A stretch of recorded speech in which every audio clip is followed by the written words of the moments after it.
Middle-earth holds more than mountains and rivers.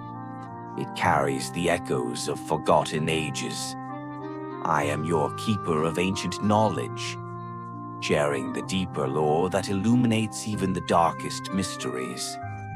Welcome to the Untold Stories.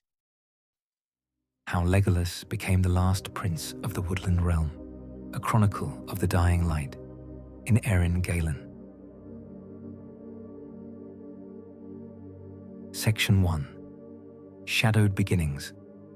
In the days when the world was younger and the songs of the Eldar still carried upon every wind, there stood in the heart of what men would later name Mirkwood, a realm of such beauty that even the Noldor of Rivendell would pause in their ancient sorrows to wonder at its glory.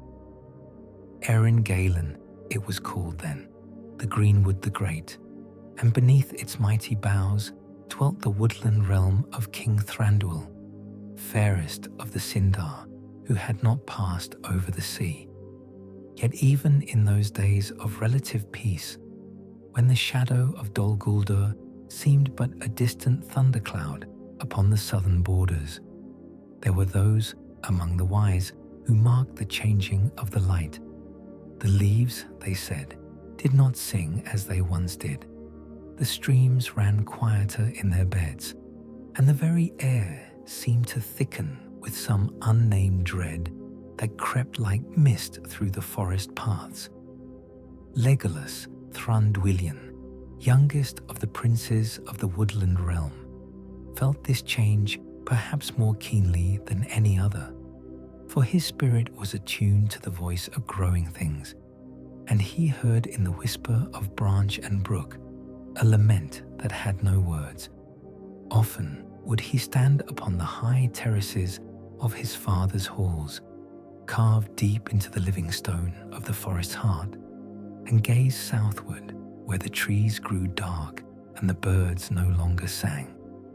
His eyes, bright as starlight upon water, would narrow as if seeking to pierce some veil that hung between the world of light and the gathering darkness beyond.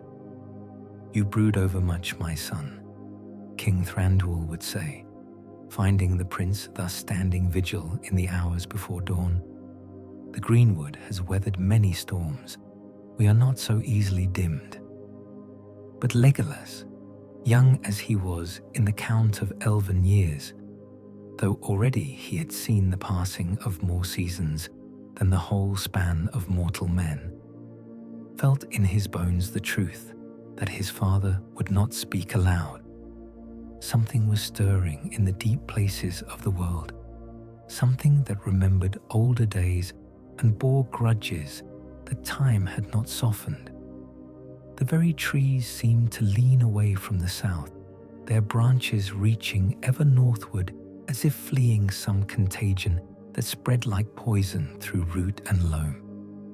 In the great halls where once had echoed the laughter of his brothers, fair Galir and wise Tauriel, mighty hunters both, who had ridden singing to war in distant lands and never returned, now there fell at times a silence so profound that even the harpers would still their strings and listen to the beating of their own hearts. The king would sit upon his throne of carved antler and living wood, his silver crown catching what light filtered down through the canopy above, and in his eyes there burned a flame that spoke of grief held long in check. For Thranduil, alone among the lords of that realm, remembered the full darkness of the elder days, when Morgoth's shadow had stretched across all the world, and he alone knew how such evils could creep into fair places and twist them beyond all recognition. He had fought in the War of the Last Alliance, had stood upon the slopes of Mount Doom when the ring was cut from Sauron's hand, and had seen how quickly victory could turn to loss, how hope could be corrupted even in its moment of triumph. "The time of the elves grows short," he would murmur to himself in the deep watches of the night, when he thought no others could hear. But Legolas heard, as he heard all things that touched upon the sorrow of his people, and in his young heart there kindled a flame that would in years to come burn brighter than any star, the flame of one who would not yield, who would stand against the dying of the light even when all others had passed into memory and shadow. Thus it was that in the days before the necromancer revealed his true name, before the spiders came in such numbers that they darkened the very sky, before the path through the Greenwood became a road of fear that few dared travel, there stood among the trees of Erengalen a prince who would be the last of his line, the final guardian of a realm that was already beginning its long farewell to the world of mortal affairs. The shadow was gathering, and in its darkness moved things that had no love for the light of Elrond's people. Yet still the trees grew green in the northern reaches of the wood, and still the halls of Thranduil rang with song, though quieter now than in days of old. And Legolas, fair prince of the Woodland Realm, walked among his people and felt the weight of coming years upon his shoulders, like a mantle he had not asked to bear, but would carry nonetheless unto the ending of the world.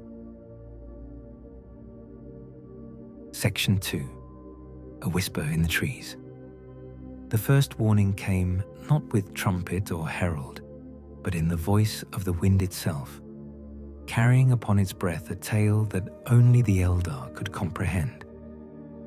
It was Legolas who heard it first, as he walked the hidden paths that wound through the heart of the Greenwood in the grey hour before dawn, when the mist still clung to the hollows and the leaves bore their burden of dew like tears. He had paused beside a grove of ancient malon trees, their golden bark gleaming faintly in the half-light, when the whisper reached him, not words as mortals would understand them, but something deeper, older, rising from the very roots of the earth. The trees themselves seemed to lean toward him, their branches stirring though no wind moved among them, and in that movement he heard a lament that chilled his spirit. The paths are closing, they seemed to say. The old roads grow dim. Something walks where nothing should walk, and the deep places remember what was buried long ago. Legolas pressed his palm against the nearest trunk, feeling through the living wood the slow, deep pulse of the tree's ancient heart. There, beneath its unsteady rhythm of sap and season, he sensed something else, a tremor, faint but persistent, as if the very foundations of the forest were shifting. The malon shivered under his touch, and for a moment its golden bark seemed to dim, as though a shadow had passed over the sun. He closed his eyes and let his consciousness flow outward, following the root roads that connected tree to tree throughout the vast expanse of the Greenwood. It was a gift his people possessed, this ability to touch the thoughts of growing things, to hear the slow conversations that passed between oak and elm, beech and birch, across the turning of the years. But what he felt now filled him with dread. Far to the south, at the very edge of his awareness, the forest song faltered and grew strange. There were gaps in the green tapestry where once had been unbroken woodland, places where the trees had fallen silent or fled their roots entirely. And creeping through those gaps came something that spoke in no language of leaf or branch, a presence that twisted the very air around it, leaving corruption in its wake. When he opened his eyes again, the dawn had fully come, and golden light filtered down through the canopy in slanted pillars that should have brought warmth and joy. But the whisper remained, echoing in the depths of his mind like the memory of a scream. He turned his face southward, toward the distant shadow of Amon Lank, and felt the first touch of the fear that would in years to come drive his people ever northward into the safer reaches of their diminishing realm. Legolas. The voice belonged to Tauriel, captain of his father's guard, who had approached so silently that even his keen ears had not marked her coming. She stood at the edge of the grove, her auburn hair bound back for battle, her hand resting lightly on the hilt of her blade. But it was her eyes that drew his attention, green as spring leaves, yet shadowed now with concern. "You have felt it too," he said, and it was not a question.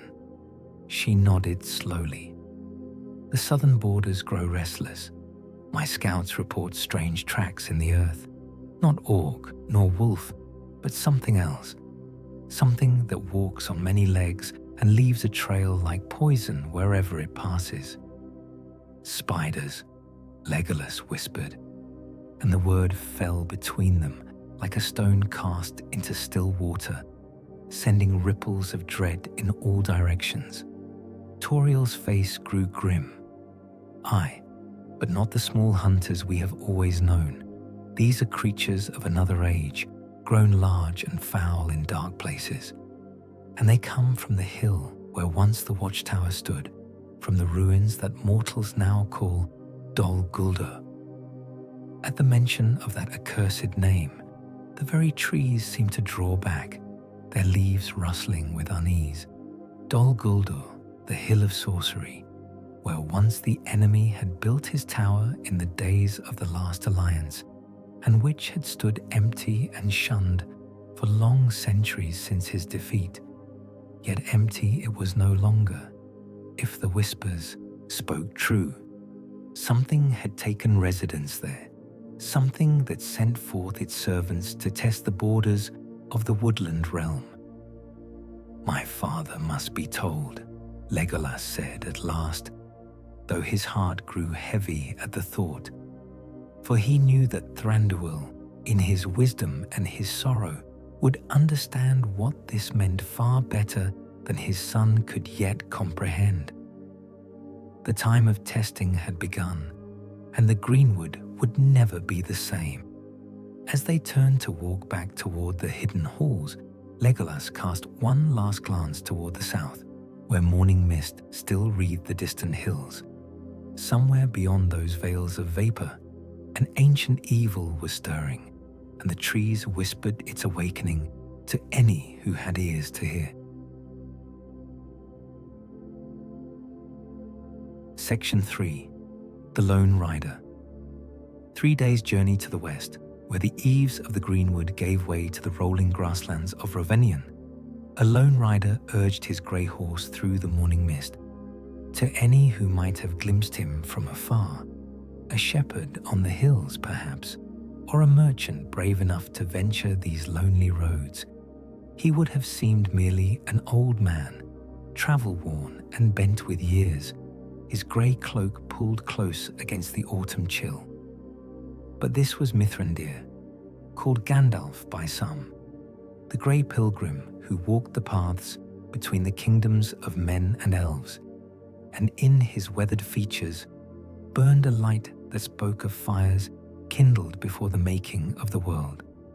His staff, carved from the wood of ancient trees, bore at its crown a crystal that caught what little sunlight filtered through the clouds, and his eyes beneath their shaggy brows held depths that few could fathom.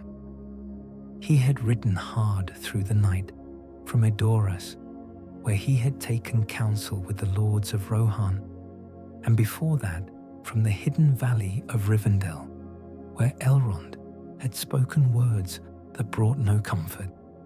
The shadow was moving again, stirring in places that had long lain quiet, and those who were wise felt the change like a cold wind blowing from forgotten graves. Shadowfax, the Mayor of Rohan who bore him, seemed to sense his master's urgency. For the great horse needed no spur or encouragement to maintain his tireless pace. His hooves drummed against the earth in a rhythm that spoke of leagues devoured and time running short, and his breath steamed in the cool air like smoke from a dragon's nostrils. As they neared the borders of the Woodland Realm, Gandalf felt the familiar tingle of elven magic, the subtle wards and watchers that guarded the forest roads. Here was sanctuary for those who served the light, but also here was danger, for the realm of Thranduil lay perilously close to the growing darkness in the south. If Dol Guldur was indeed occupied once more, and all signs pointed to that grim conclusion, then the Woodland Realm would be among the first to feel the enemy's malice.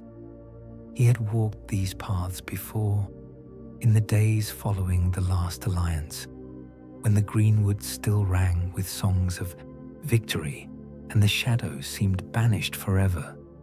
Then had the trees been full of light and laughter, and the elves had dwelt in joy beneath their branches, thinking themselves secure in their hidden halls. But Gandalf was old, older than the memory of trees, and he knew how quickly joy could turn to sorrow, how swiftly the darkness could return when those who should have been vigilant grew complacent. The forest path wound deeper into the green shadows, past groves of oak and ash that had stood since the elder days, their trunks so vast that 6 men joining hands could not encircle them. Here the very air seemed thick with memory, and every step carried echoes of the countless feet that had walked this way before. Elven lords in their glory, mortal heroes seeking wisdom or sanctuary, and perhaps, in darker times, other things that had no business in the light.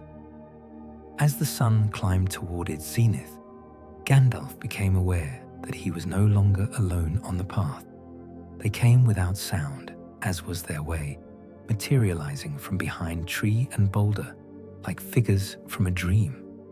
Elven warriors in grey and green, their faces pale and stern, their bright eyes missing nothing. At their head rode one whom Gandalf recognized, Galion, the king's butler, now clad in mail and bearing a sword at his side. "Mithrandir," Galion said, and there was relief in his voice despite its formal tone. "You are welcome in the halls of King Thranduil, though I fear the tidings you bring may not be so welcome." "Dark times call for dark counsel," Gandalf replied, his own voice heavy with foreboding. "Is your king within his halls?" "He is, and has been expecting you these 3 days past. The trees whisper strange things, and our scouts bring reports that disturb the peace of even the wise." Galion's mount, a slender mare of elven breeding, danced sideways as if sensing her rider's unease. "Prince Legolas rides the borders even now, seeking to understand what stirs in the shadows of Dol Guldur." At the mention of that name, Gandalf's grip tightened on his staff, and the crystal at its tip flared briefly with inner light. "Then my fears are well founded. The enemy moves again and chooses his strongholds with care.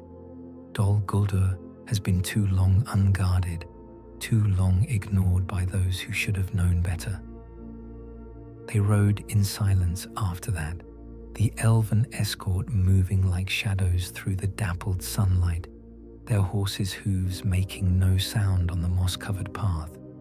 But Gandalf's mind raced ahead, calculating distances and strengths, weighing the wisdom of kings against the cunning of the enemy. Time was short, shorter perhaps than any of them knew, and the choices made in the days to come would echo through the ages. The halls of Thranduil lay ahead, carved deep into the living rock of the forest's heart, and there would be counsel and debate, argument and decision. But already Gandalf knew what must be done, though the path would be fraught with peril and the cost might be beyond measuring. The enemy had shown his hand at last, and the wise must answer with all the strength and wisdom at their command. Section 4. Dol Guldur in the distance. From the high terrace of his father's halls, Prince Legolas gazed southward through the gathering dusk, his keen eyes searching the darkening horizon for signs of the evil that even now crept through the southern reaches of the Greenwood. The air was still and heavy, as if the very sky held its breath in anticipation of some calamity yet to come, and not even the smallest bird stirred in the branches overhead. There, at the very edge of sight, where the rolling hills faded into purple shadow, rose the dark outline of Amon Lank, the naked hill, upon whose summit stood the ruins that men had named Dol Guldur. From this distance, it seemed no more than a smudge against the sky, a darkness that caught what little light remained of the dying day and swallowed it whole. Yet even at such remove, Legolas felt the malice that radiated from that accursed place like heat from a forge, a palpable wrongness that set his teeth on edge and made his spirits recoil. He had stood vigil here for 3 nights running, ever since Gandalf the Grey had arrived with his grim tidings and disappeared into the deep chambers where his father held counsel with the wise. 3 nights of watching and waiting, while the darkness seemed to deepen and spread, reaching out with invisible tendrils to test the borders of their realm. And each night the distant hill had seemed somehow closer, as if the evil there was growing bolder, more confident in its power. Behind him, through the carved stone passages of the halls, he could hear the low murmur of voices, his father's deep tones, measured and careful, Gandalf's more urgent words, and the higher voices of the captains and councillors who had been summoned to this dire conclave.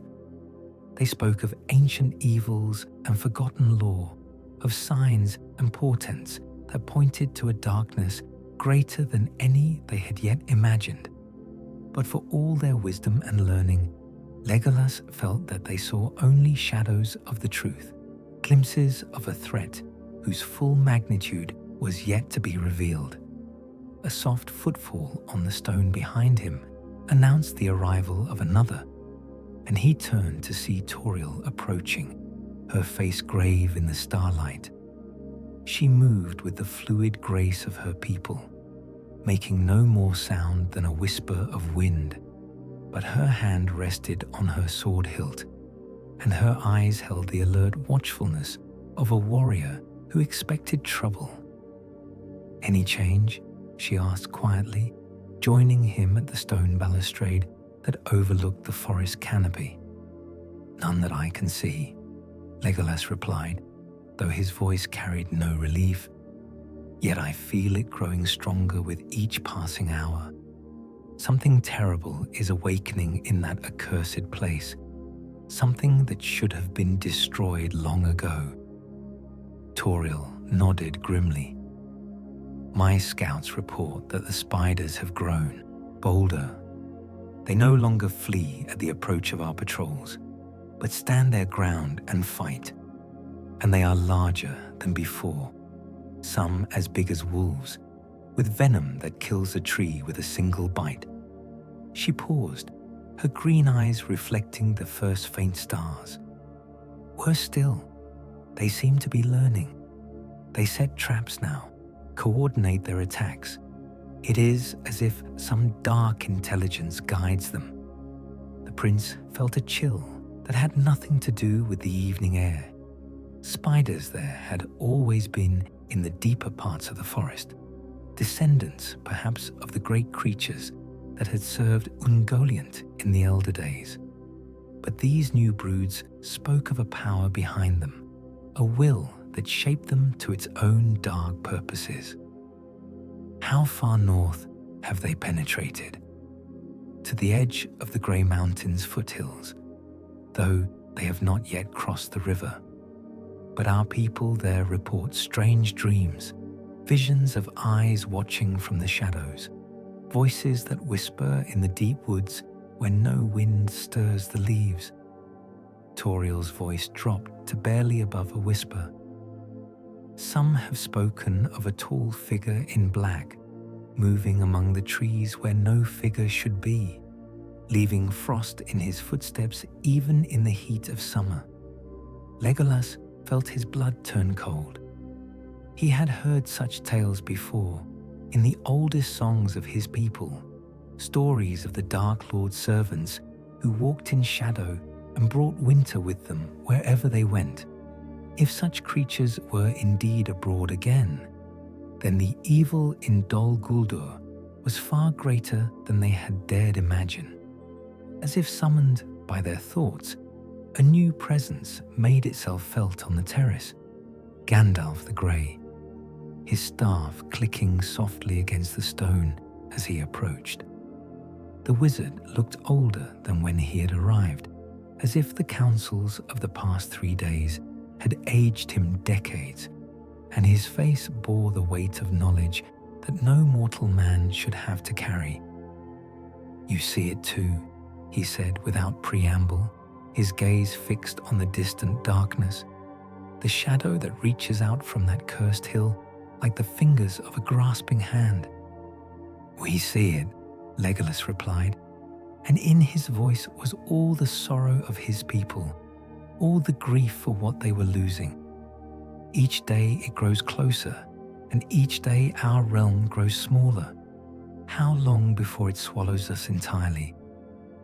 Gandalf was silent for a long moment, his weathered hands gripping his staff until the knuckles showed white. When he spoke at last, his words carried the weight of prophecy. "Not long, I fear, but perhaps long enough, if we are swift and wise and very fortunate." He turned to face them both, and in his eyes burned a light that spoke of desperate purpose. The time for watching is past. The time for action has come, though the road ahead leads through darkness deeper than any we have known. In the distance, as if in answer to his words, a red light flickered briefly atop the hill of Dol Guldur, like an evil eye opening in the night. Then it was gone, leaving only darkness and the memory of malice that lingered like smoke in the air. The last prince of the Woodland Realm looked upon that darkness and felt the weight of destiny settling upon his shoulders like a cloak of shadows. Whatever was coming, whatever trials lay ahead, he would face them with the courage of his people and the love he bore for the green places of the world. For he was Legolas, Thranduilion, and he would not yield while a single tree remained to shelter beneath his protection. Section 5. Into the Black. In the grey hour before dawn, when shadows lay deepest and the very air seemed thick with malice, 3 figures moved through the twisted paths that led toward the accursed hill of Dol Guldur. They went in stealth and silence, their footsteps making no sound on the moss-covered stones, their breath barely stirring the heavy air that hung between the corrupted trees like a shroud. Gandalf led the way, his staff dimmed to the faintest glimmer, lest its light betray their presence to watching eyes. Behind him came Legolas, his bow strung and an arrow nocked, his keen senses alert for any sign of the creatures that haunted these dark places. Last of their small company walked Toriel, her twin blades loose in their sheaths, her eyes scanning the shadows that pressed close on either side of the narrow path. They had debated long in the halls of Thranduil before this venture was decided upon. The king himself had forbidden it at first, declaring that no power in Middle-earth could compel him to send his last son into such peril.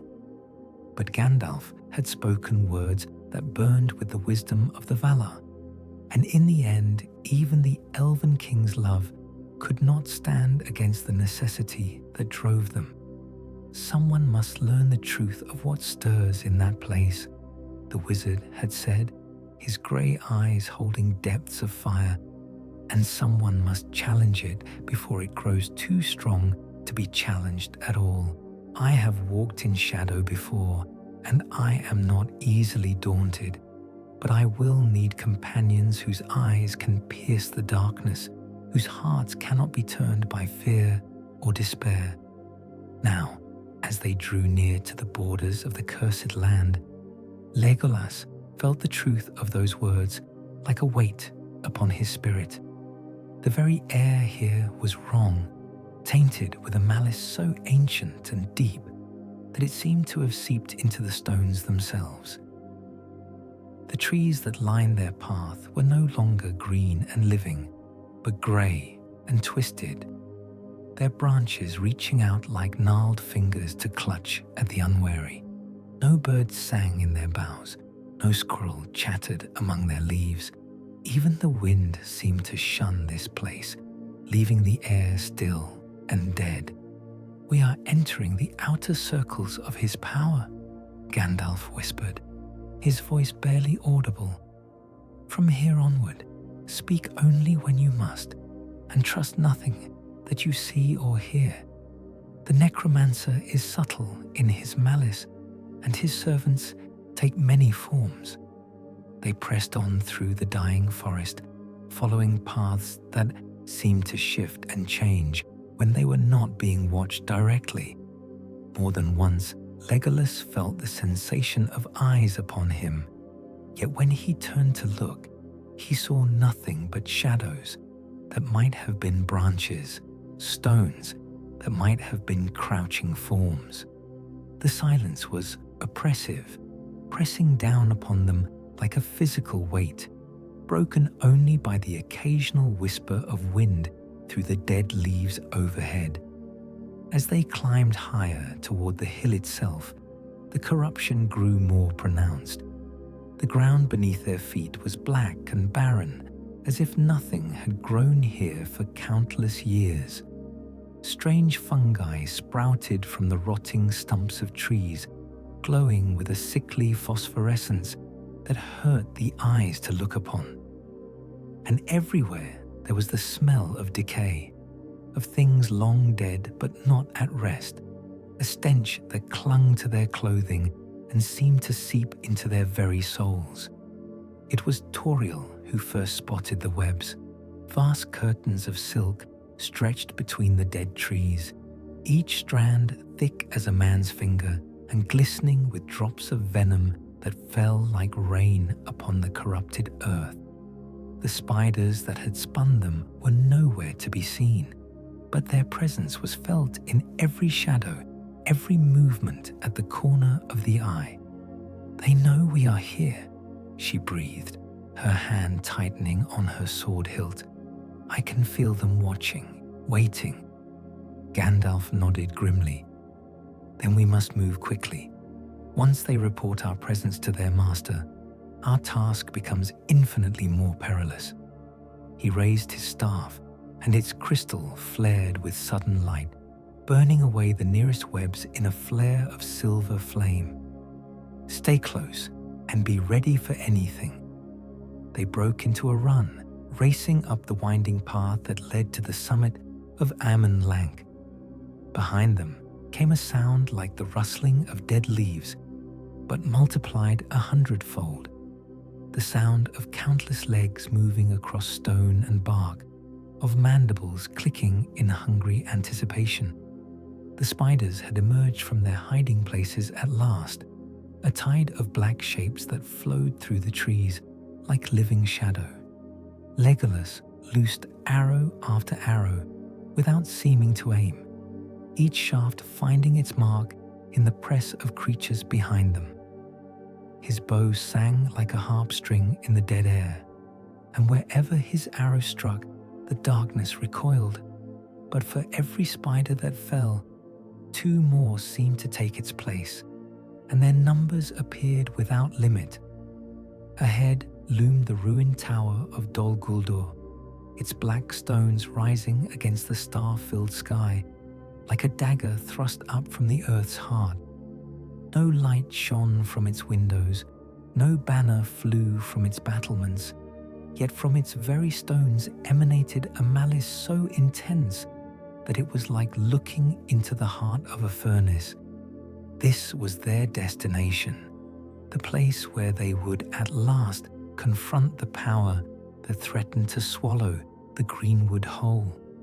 But as they approached the tower's base, where ancient steps carved from living rock led up to the entrance, a new sound reached their ears, the sound of laughter, cold and cruel, echoing from the stones themselves. And in that laughter was a voice they knew, though they had prayed never to hear it again. The necromancer was waiting for them, and he was no stranger to the wise. Section 6. The Captive King.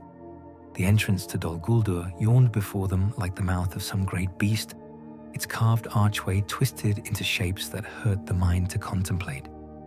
Ancient runes were graven in the black stone, but they were written in scripts that predated the common tongues of Middle-earth, symbols that spoke of powers better left unnamed. As Gandalf led them across the threshold, Legolas felt the touch of malice like ice upon his skin, and every instinct of his elven nature cried out in warning. Within, the tower was a maze of corridors and chambers carved from the living rock, their walls bearing the scars of some great violence that had been done here long ago. Torches burned with green flame in iron sconces, casting sickly light that revealed more than it concealed, shadows that moved when no form passed by, carvings that seemed to writhe and change when glimpsed from the corner of the eye. They moved deeper into the stronghold, following passages that sloped ever downward toward the heart of the hill. The air grew thick and foul, heavy with the stench of corruption and the copper tang of spilled blood. From somewhere far below came the sound of chains rattling and voices raised in lamentation, though whether they belonged to the living or the dead, none could say. "The dungeons," Gandalf whispered, his staff held ready before him. "Whatever else we find here, we must discover who or what the necromancer holds captive in his deepest cells." They descended a spiral stair that seemed to wind down into the very roots of the earth, its steps worn smooth by the passage of countless feet over the long years. The walls here were different, older, bearing marks that spoke of an architecture that belonged to no mortal race. This place had been built in the elder days, perhaps by the same hands that had raised Barad-dûr and the towers of Mordor. At last, they reached the bottom of the stair, emerging into a vast chamber whose ceiling was lost in shadow. Cages lined the walls, some empty, others containing shapes that might once have been men or elves, but were now something else entirely. The air was thick with the sound of weeping, a chorus of despair that seemed to rise from the very stones. But it was the figure in the largest cage that drew their attention, a tall form clad in robes that had once been white, but were now stained with the grime of long captivity. His hair hung lank about his shoulders, and his face was gaunt with suffering, yet there was about him still an aura of power that even imprisonment could not entirely diminish. "Saruman," Gandalf breathed, his voice filled with horror and disbelief. The white wizard raised his head slowly, as if the effort cost him dearly, and fixed his gaze upon his rescuers. His eyes, once bright with wisdom and authority, were now dull with pain and something else, a shadow that spoke of secrets torn from him by force, of truths that should never have been revealed. "Mithrandir," he whispered, and his voice was like the rustle of dry leaves. "You should not have come here. You should not see me thus reduced." Gandalf stepped forward, his hands already working at the lock of the cage, but Saruman raised a trembling hand to stop him. "No," he said with greater strength. "You do not understand. I am not here by chance or mischance. I came here willingly, seeking to learn the truth of what had taken residence in this place, and I learned it to my cost." "What truth?" Legolas asked, though part of him feared the answer. Saruman's laugh was bitter as winter wind. "The truth that we have all been fools, blind to what was always before our eyes. The necromancer is no lesser servant of the darkness, no mere wraith or sorcerer seeking to carve out a petty kingdom in the ruins of the past." His voice dropped to a whisper that seemed to echo from the very walls. "He is the master himself, returned to flesh and power. He is Sauron the Deceiver, the Dark Lord of Mordor, and he has been gathering his strength in secret while we debated and delayed." The words fell upon them like hammer blows, each one driving home a truth too terrible to be borne. Sauron, whom they had thought defeated, cast down and diminished, beyond the power to take physical form. He had returned in secret to this stronghold, building his forces while the wise slumbered in false security. "How long?" Gandalf demanded, his voice tight with anguish. "How long has he been here?" "Centuries," Saruman replied. "Perhaps since the first shadow fell upon the Greenwood. He has been patient, cunning, weaving his web while we looked elsewhere for signs of his return. And now," he gestured weakly toward the shadows that pressed close around them, "now he is strong enough to move openly, to send forth his servants and test the defenses of those who would stand against him." Toriel stepped forward, her face pale but determined. "Then we must warn the others. The White Council must be summoned, the Free Peoples alerted to the danger." But Saruman shook his head sadly. "Warning will not be enough. He knows that I have escaped, or will escape, if you succeed in freeing me from this place. He will not remain here to be cornered like a beast. Even now, he prepares to abandon Dol Guldur, to retreat to older strongholds where his power is more secure." "Barad-dûr," Gandalf said, and the name fell between them like a curse. "He returns to Mordor. Aye, to the Black Land where his strength was always greatest, and there he will remain until he is ready to reveal himself to the world." Saruman's eyes fixed upon Legolas with sudden intensity. "Your people will suffer greatly in the days to come, young prince. The shadow will fall heavy upon the Greenwood, and many who love the light will pass into darkness before the end." Legolas felt the weight of prophecy in those words, the certainty of sorrows yet to come. But he also felt something else, a flame of defiance that no darkness could extinguish, a determination to stand against the shadow no matter the cost. "Then we will endure," he said simply. "We will fight, and we will endure until the darkness passes away." From somewhere far above came the sound of footsteps on stone, and voices raised in harsh command. The servants of the necromancer had discovered their presence at last, and even now were converging upon the dungeons. "We must go," Gandalf said urgently, finally succeeding in breaking the lock that held Saruman's cage. "Can you walk?"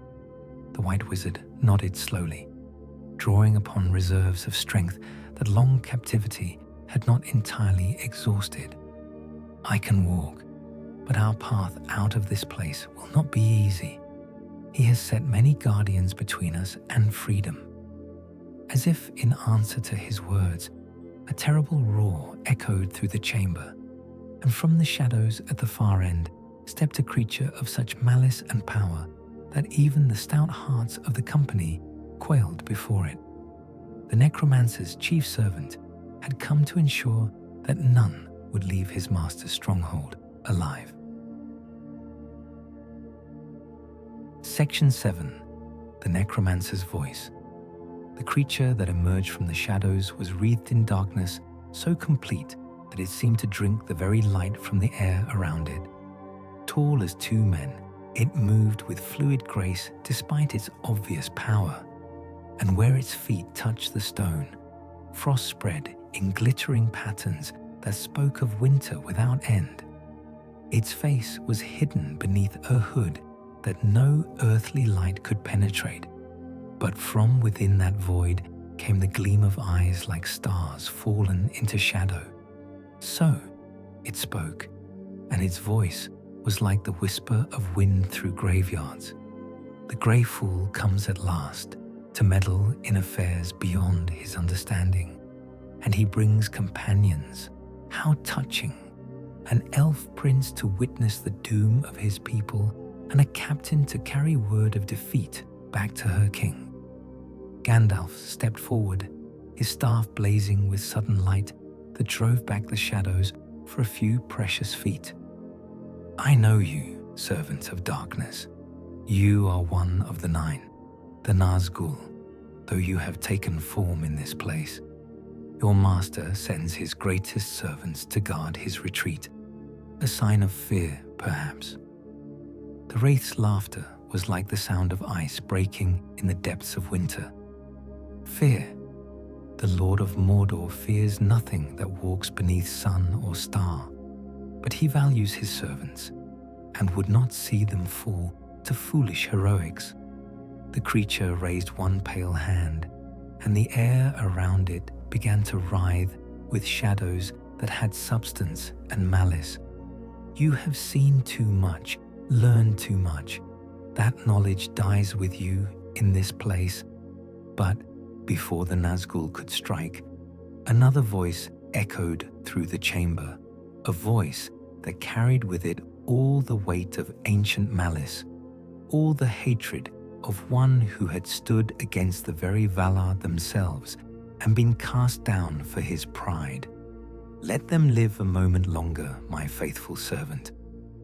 The shadows at the far end of the chamber parted like a curtain, and through them stepped a figure that made even the Nazgul seem small and diminished by comparison. He was tall and fair to look upon, clad in robes of deep red that seemed to shimmer with inner fire. His hair was dark as midnight, his features noble and commanding, and upon his brow rested a crown of black steel set with gems that burned like captured stars. Yet for all his beauty and majesty, there was about him an aura of such malevolence that the very stones seemed to recoil from his presence. This was Sauron the Deceiver, the necromancer of Dol Guldur, the Dark Lord of Mordor, and in his eyes burned a hatred that had endured since the very foundations of the world were laid. Mithrandir, he said, and his voice was like honey poured over poison. How long it has been since we last spoke face to face. Not since the slopes of Mount Doom, I think, when you and your little alliance thought to cast me down forever. His smile was beautiful and terrible to behold. How little you understood then of the scope of my design. Gandalf held his staff between them like a shield, but even its radiance seemed dim before the presence of the Dark Lord. Your design is known to us now, Sauron. You have hidden long in shadow, but shadow cannot endure forever. The light will find you as it found you before. Will it, Sauron laughed, and the sound was like the tolling of funeral bells. I think not, for I have learned much in my exile, wizard. I have walked roads that even the valor fear to tread, delved into mysteries that were old when the world was young, and I have found the means to ensure that never again will the light prevail against me. He gestured, and the air itself seemed to thicken and darken, filled with whispers that spoke of ancient evils and forgotten oaths. In that darkness, shapes began to form, tall figures clad in black mail, their faces hidden beneath helms of steel and shadow. The nine were revealed at last in all their terrible glory, the Nazgul who had once been kings of men but were now slaves to the will of their master. "Behold my greatest servants," Sauron said with pride that was like acid in the air. "The nine who will never die, never falter, never know defeat. They are bound to me by bonds stronger than death, and through them my will extends to every corner of Middle-earth." Legolas felt his heart quail before the sight of those dread lords, but he did not let fear master him. Instead, he drew his bow and nocked an arrow, its point gleaming with the light of elven forging.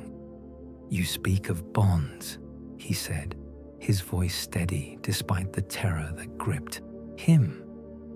"But even the strongest chains can be broken by those who fight for what they love."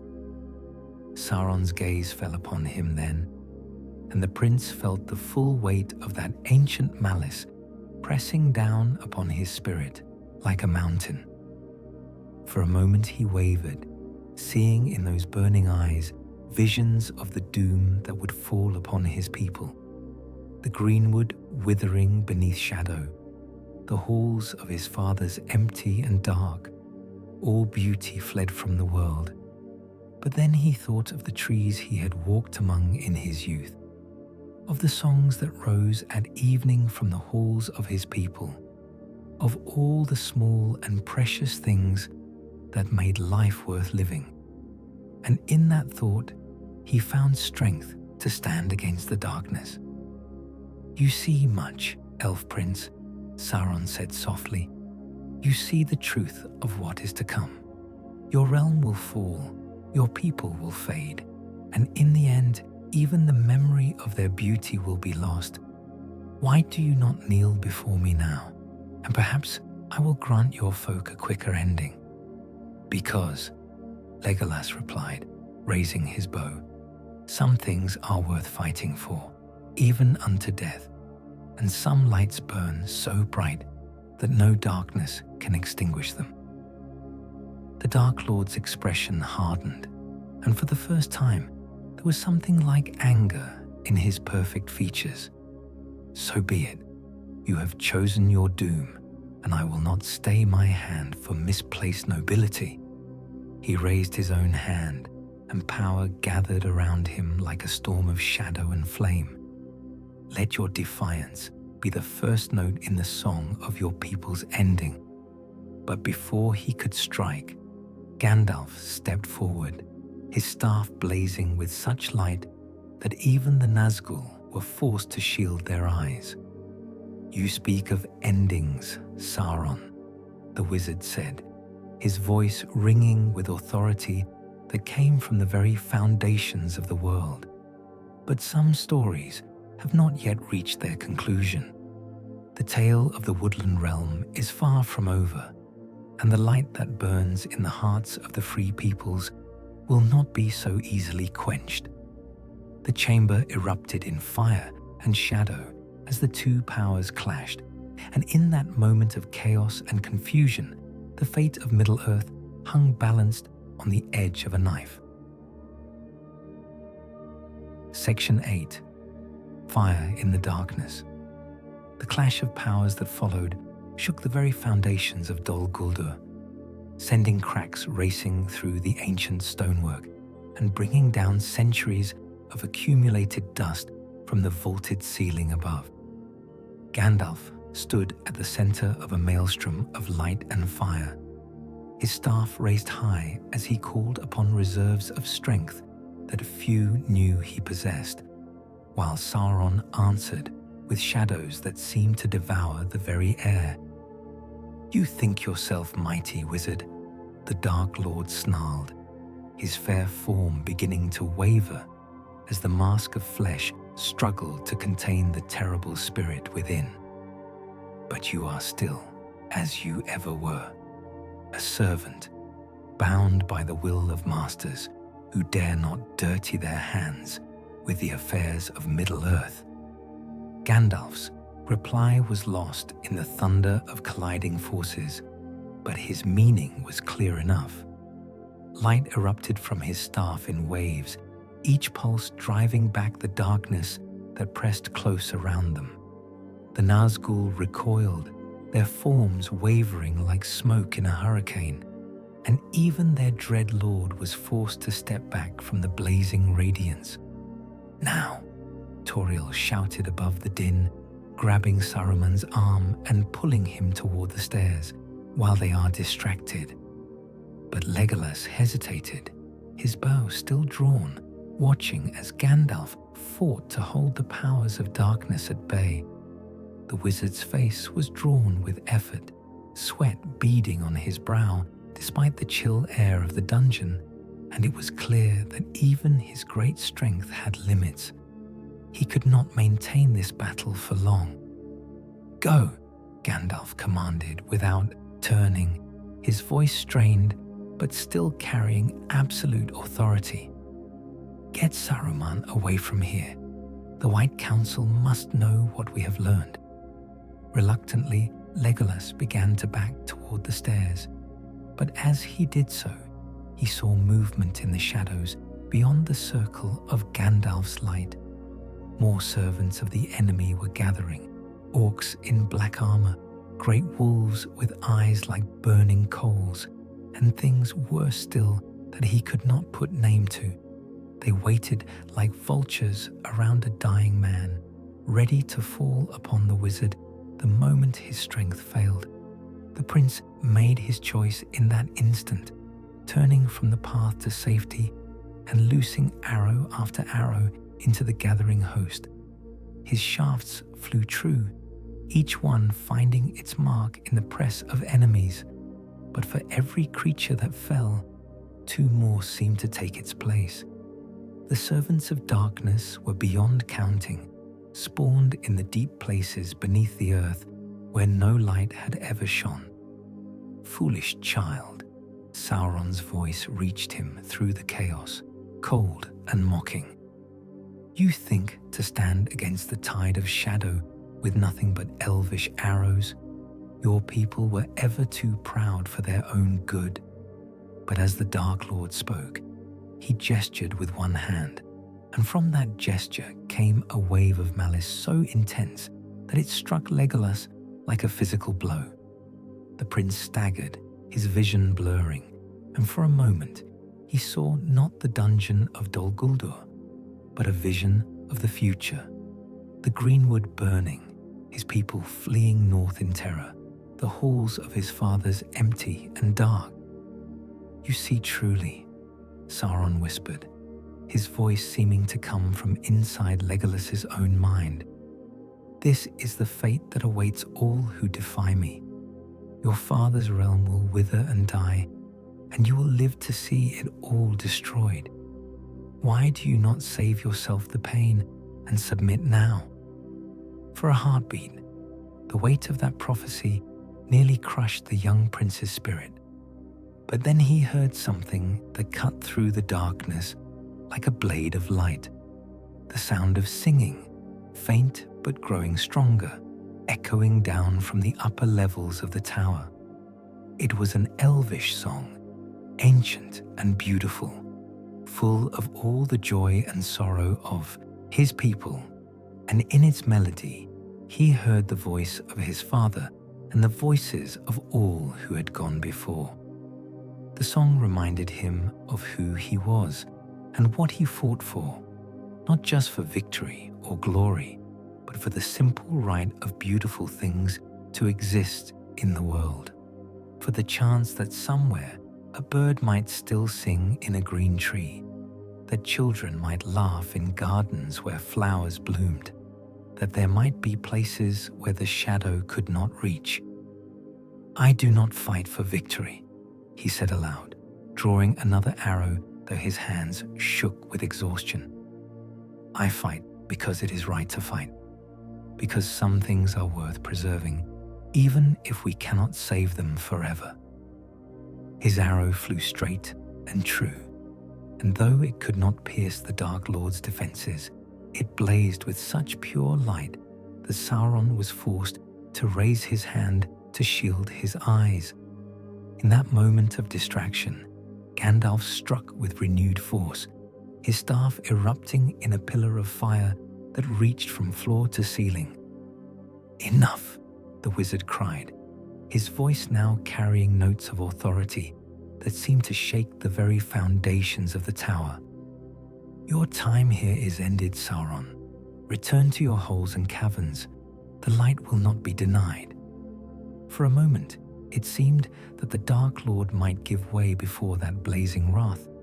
His form wavered, became insubstantial, and the shadows that served him recoiled as if burned. But then his laughter rang out again, cold and mocking, and when it faded, he was gone.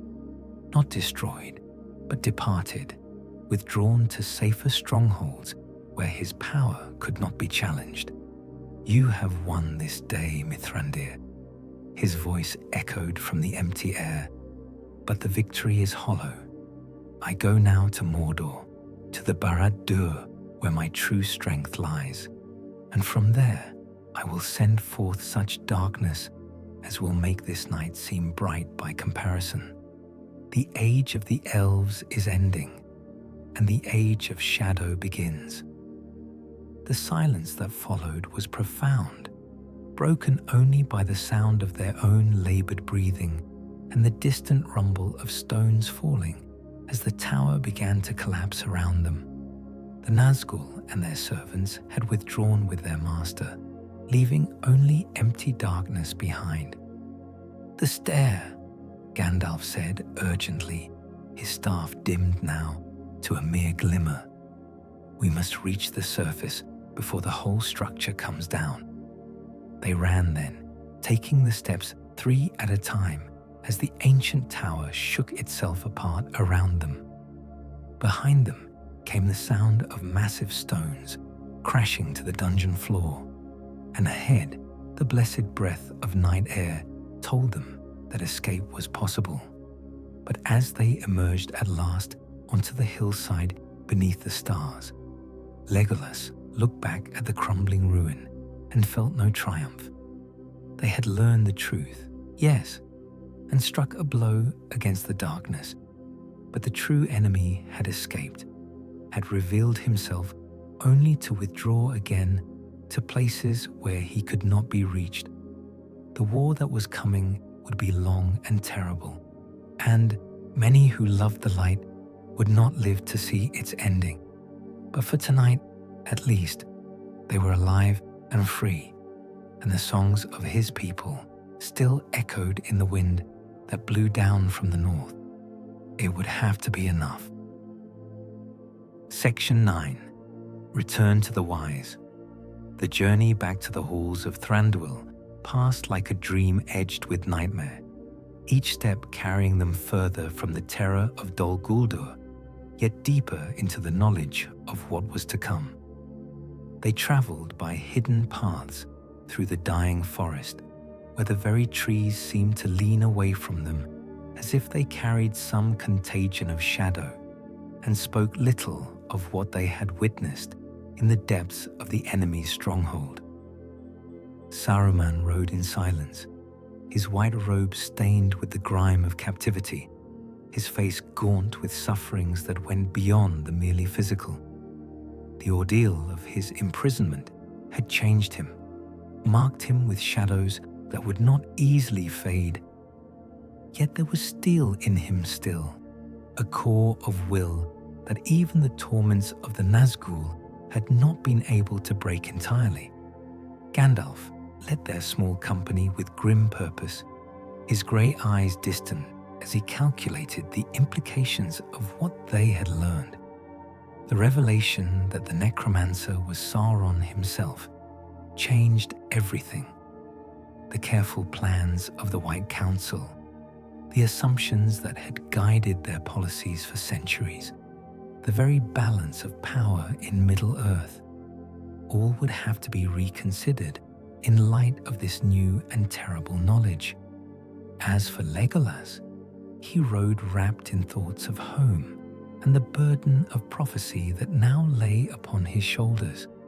He was the last prince of his line, the final guardian of a realm that was already beginning its slow fade into memory.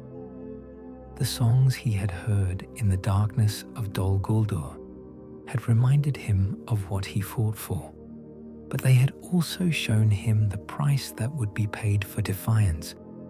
It was near sunset when they reached the borders of the true Greenwood, where the trees still grew green and tall, unmarked by the shadow that was creeping northward with each passing day.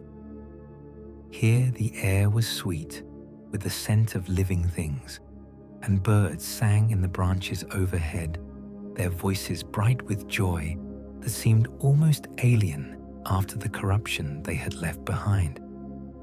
The elven guards who met them at the hidden ford spoke no word of challenge, for they could see in their faces the weight of tidings that none would want to hear. Instead, they formed an escort, their bright mail glinting in the dying light as they rode toward the halls where King Thranduil held court. The great doors of the palace stood open to receive them, and beyond lay chambers carved from living rock, their walls adorned with tapestries that told the long history of the Woodland Realm. Here were depicted the great battles of the elder days, the founding of the kingdom in the green places of the world, the joy and sorrow of uncounted years. But now those images seemed touched with melancholy, as if they spoke of glories that would never come again. Thranduil himself waited in the great hall, tall and fair even among the Eldar, his silver crown catching the light of crystal lamps that hung like stars from the vaulted ceiling. Beside him stood the captains of his guard and the wisest of his counselors, but their faces were grave, for they had felt the tremor in the earth when the powers clashed in Dol Guldur, and they knew that dark tidings were coming home to roost. "My son," the king said as Legolas approached the throne, and in his voice was all the love and fear of a father who had already lost too much. "You have returned to us, and for that I give thanks to the Valar. But I see in your eyes that the news you bring will bring us little comfort." Legolas knelt before his father's throne, as was proper, but when he spoke, his voice carried the weight of one who had looked into the heart of darkness and emerged unchanged in his devotion to the light. "The necromancer is revealed at last, my lord. He is Sauron the Deceiver, the Dark Lord of Mordor, and his strength is greater than we dared imagine." A murmur ran through the assembled court, but Thranduil's expression did not change. He had suspected this truth for longer than he cared to admit, had felt it in the changing of the wind and the silence of birds that once sang freely in the southern reaches of his realm. "Tell us all," he commanded. And so Legolas spoke of their journey into darkness, of the prisoners they had found and the powers they had witnessed.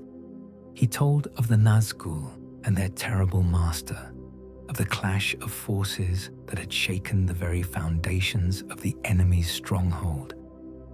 And he spoke of the prophecy that Sauron himself had voiced, the doom that was to fall upon the Woodland Realm. the shadow that would drive them ever northward until they were but a memory of what they had once been.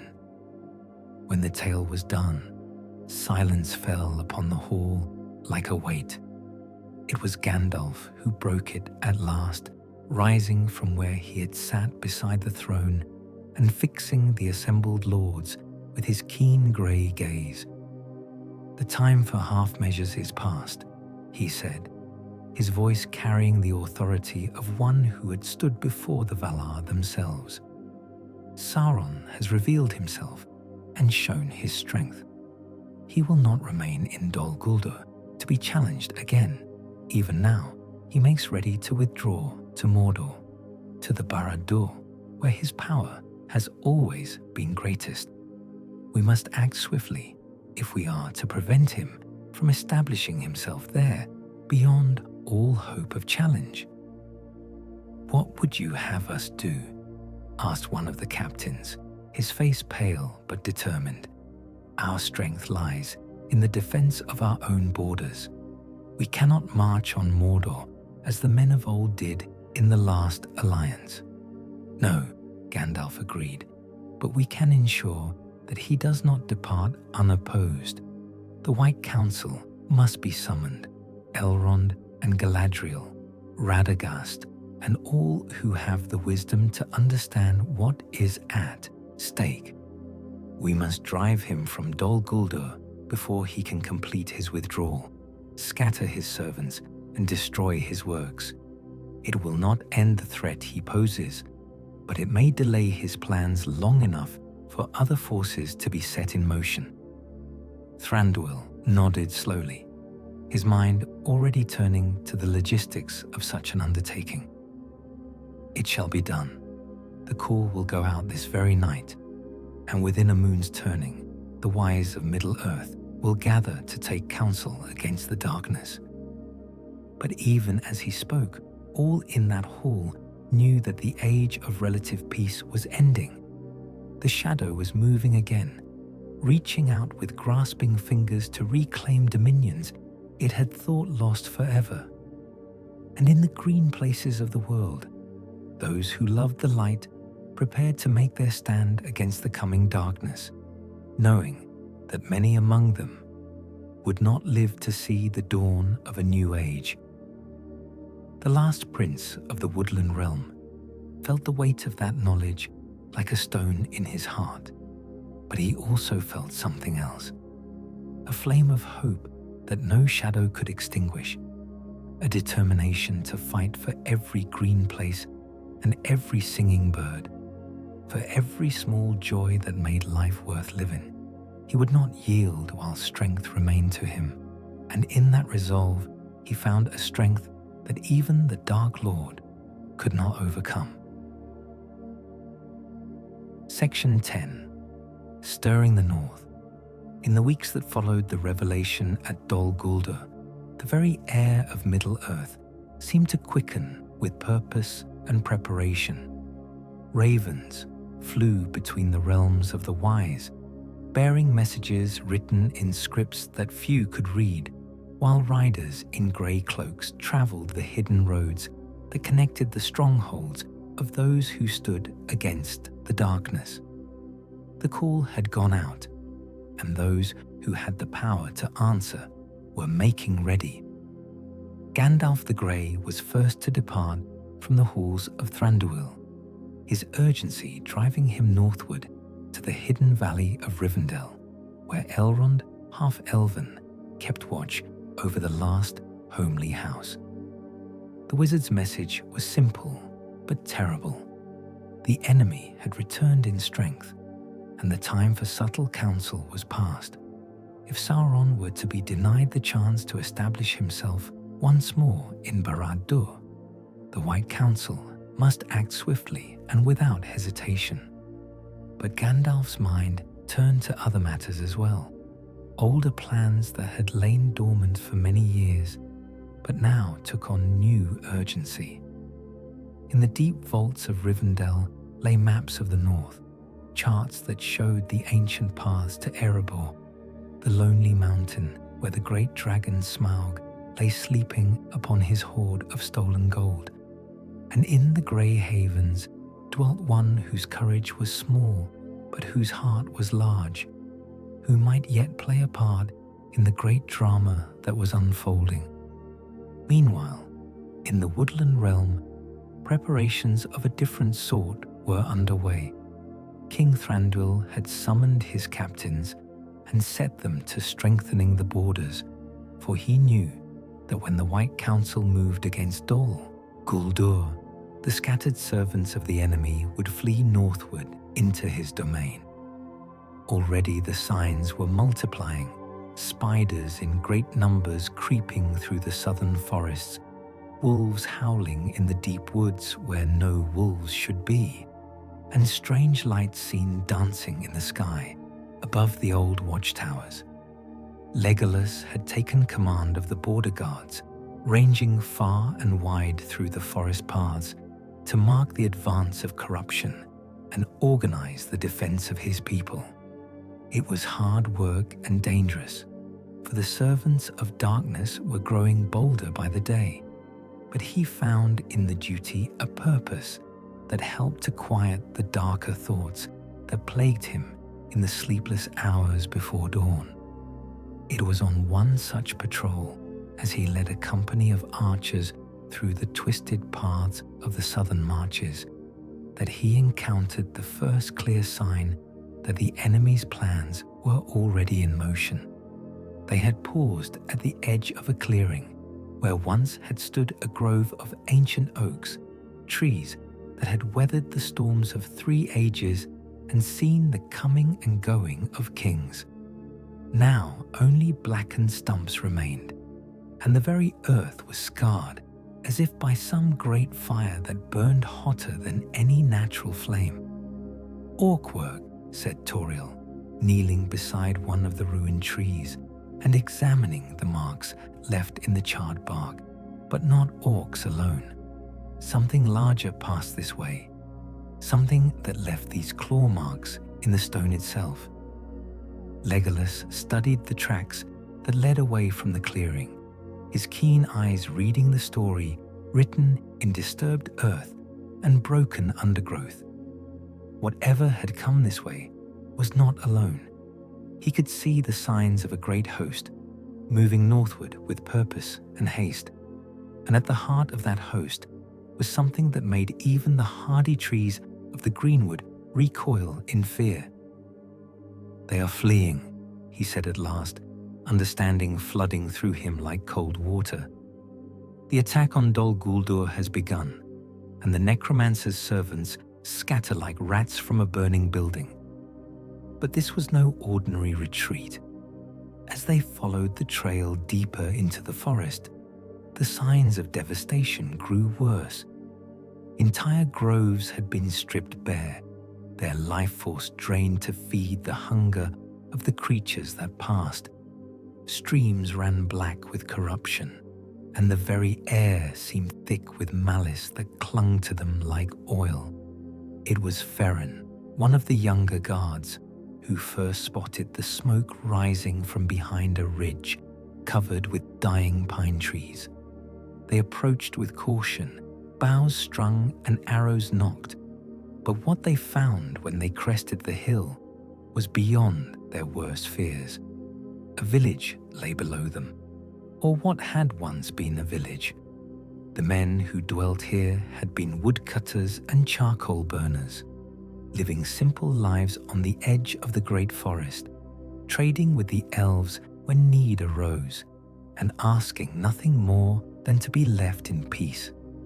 Now their homes were ash and ember, their fields trampled by the passage of many feet, and of the Char people themselves there was no sign save for dark stains upon the earth that spoke of violence beyond imagining. "The men of Laketown must be warned," Tauriel said, her voice tight with controlled fury. "If this host reaches the Long Lake, the slaughter will be beyond counting." Legolas nodded grimly, his mind already calculating distances and timing. The enemy's servants were moving fast, but they were also burdened by their own evil nature. They would stop to despoil what they could not carry, to inflict suffering for its own sake. There might yet be time to raise the alarm. He selected his swiftest riders and sent them racing northward along the hidden paths, carrying word to Esgaroth and to the halls of the dwarves beneath the mountain. Then he turned his attention to the grim task of pursuit, for while the main body of the fleeing host was beyond their power to stop, there would be stragglers and scouts, and each one that escaped was a seed of corruption that might grow into greater evil in years to come. The hunt that followed lasted 3 days and nights, a running battle through the darkest reaches of the forest where the very trees seemed to bend away from their path. They fought spiders the size of horses, orcs in black mail that bore the red eye of their master, and worse things still that had crawled up from the deep places of the earth at the summons of their lord. Many good warriors fell in that pursuit, their bright lives snuffed out like candles in a hurricane, but they sold themselves dearly, and each victory won was a space of safety for those who would come after. On the third night, as they made camp in a grove of silver birches that still held some power to ward off the darkness, a new presence made itself felt among them.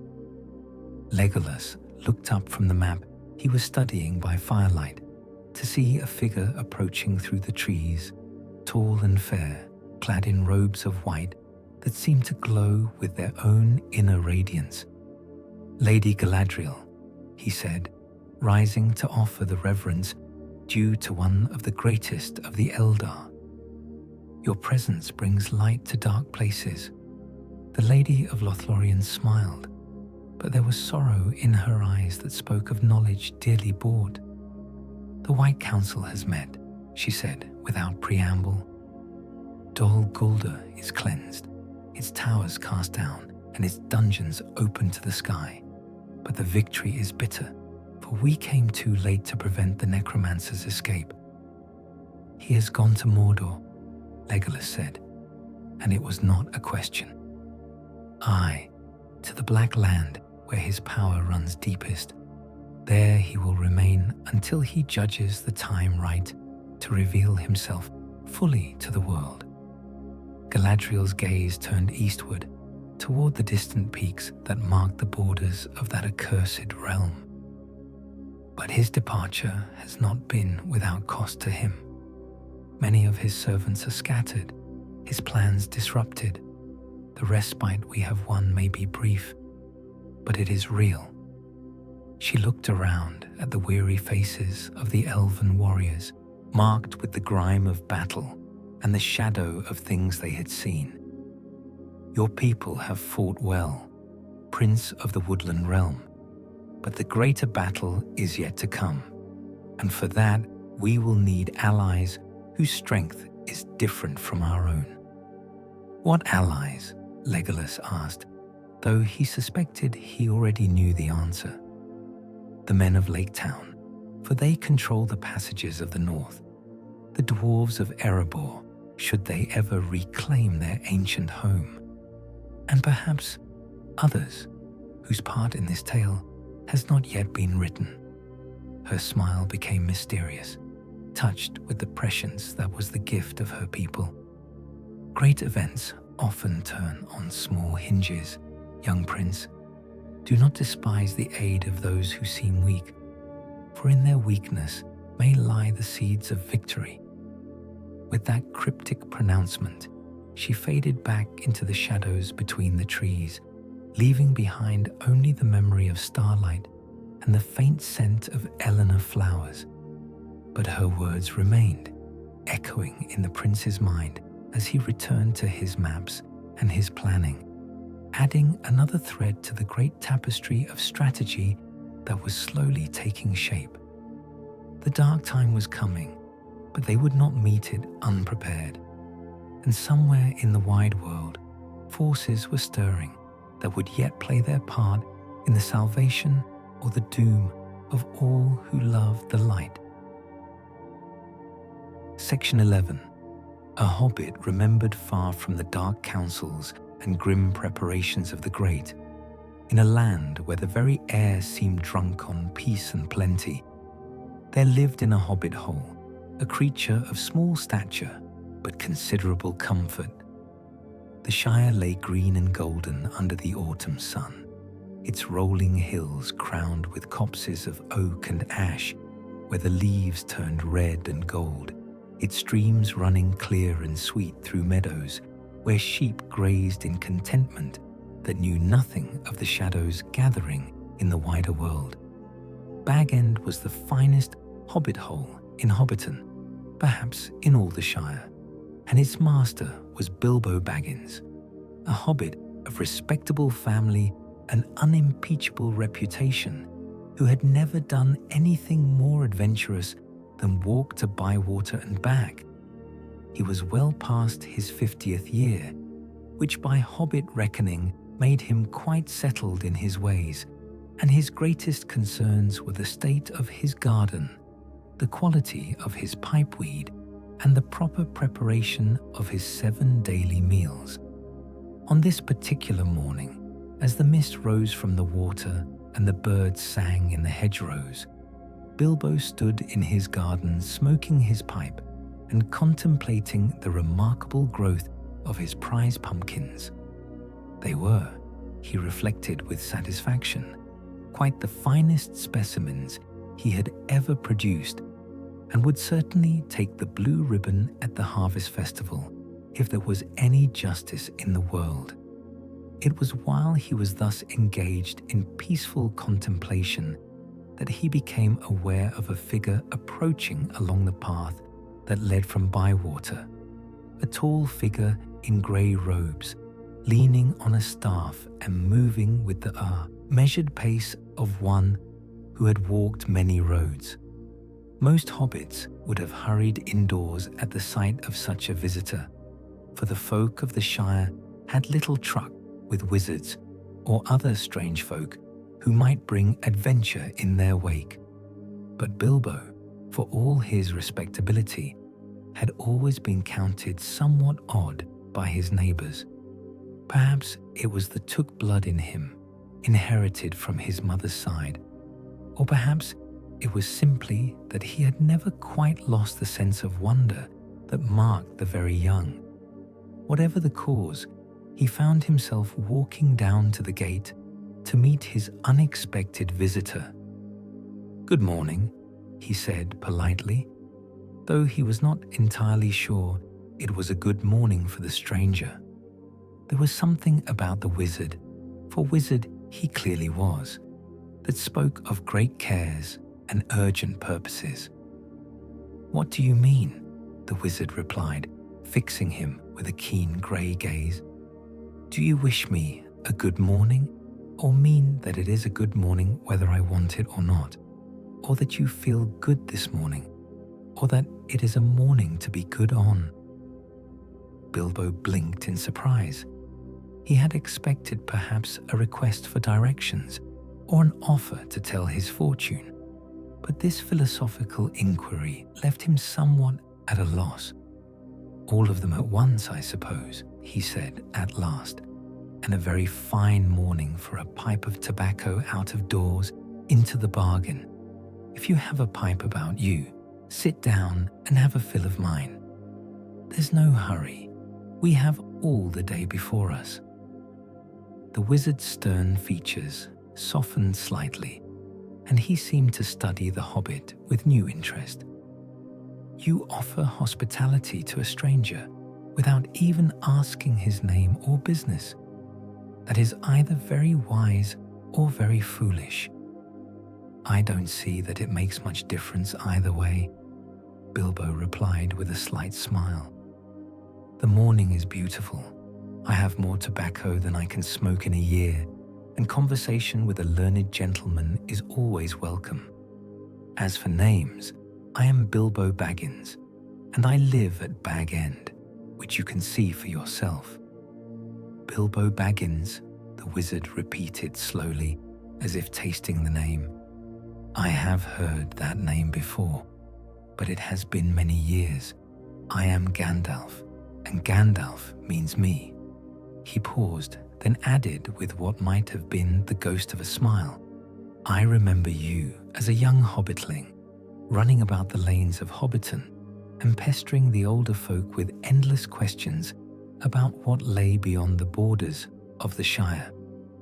Bilbo started at that, for he did indeed remember a grey wizard who had come to Hobbiton in his youth, bringing with him tales of distant lands and peoples stranger than any hobbit could imagine. But that had been decades ago, and the wizard looked no older than he had then, while Bilbo himself had passed from childhood through youth to comfortable middle age. "Gandalf," he exclaimed, "the wandering wizard who made such excellent fireworks. I remember the party you made for the midsummer celebration. Dragons and butterflies that flew right over the party. Tree and went off with a bang that shook the windows of the inn. I haven't thought of that in years." "I am gratified to be remembered," Gandalf said, and there was warmth in his voice now. "But I am afraid I have not come to the Shire to make fireworks. I am on business, urgent business, that may yet touch even these peaceful lands before all is done." A shadow seemed to pass over the sun as he spoke, and for a moment Bilbo felt a chill that had nothing to do with the morning air. In the wizard's eyes, he glimpsed depths of care and sorrow that spoke of burdens too great for any mortal to bear, and he understood that the wide world beyond the Shire was not the place of wonder and adventure he had dreamed of in his youth, but something far darker and more perilous.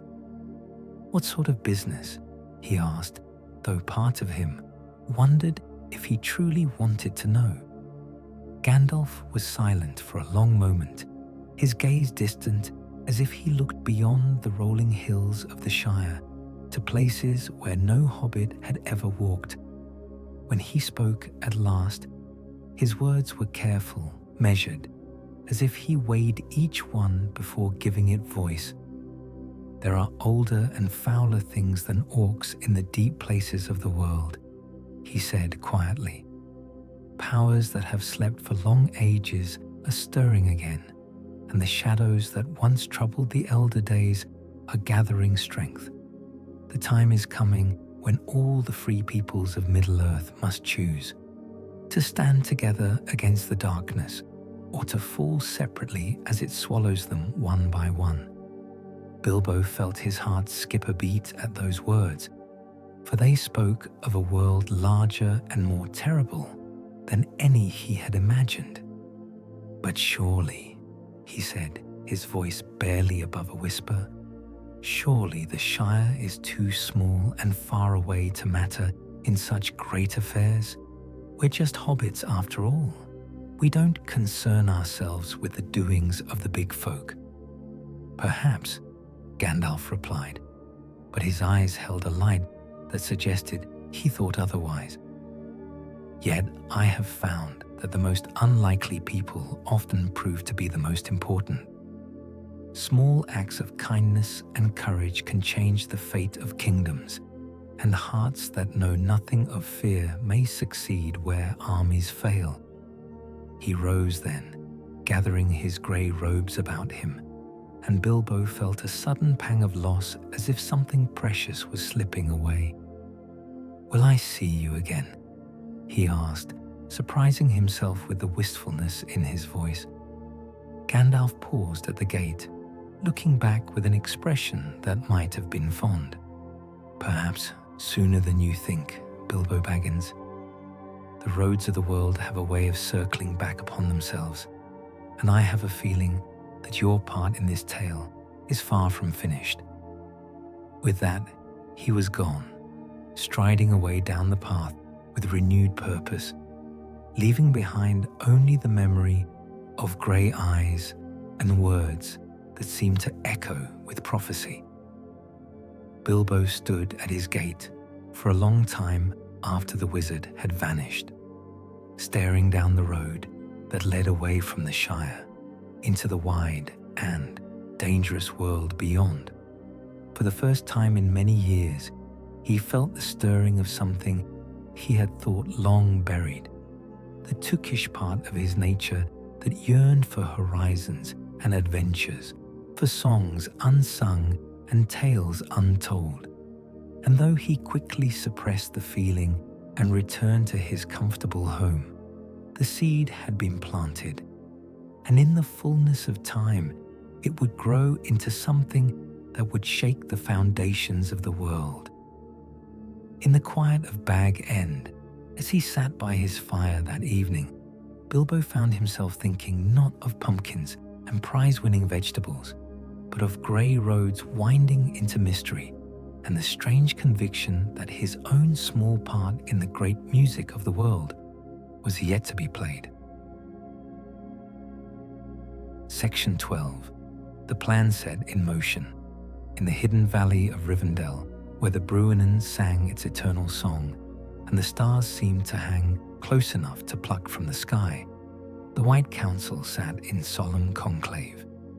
The great hall of Elrond's house was filled with a light that came not from lamp or candle, but from the spirits of those gathered there, the wise of Middle-earth, whose combined knowledge spanned the ages from the elder days to the present hour.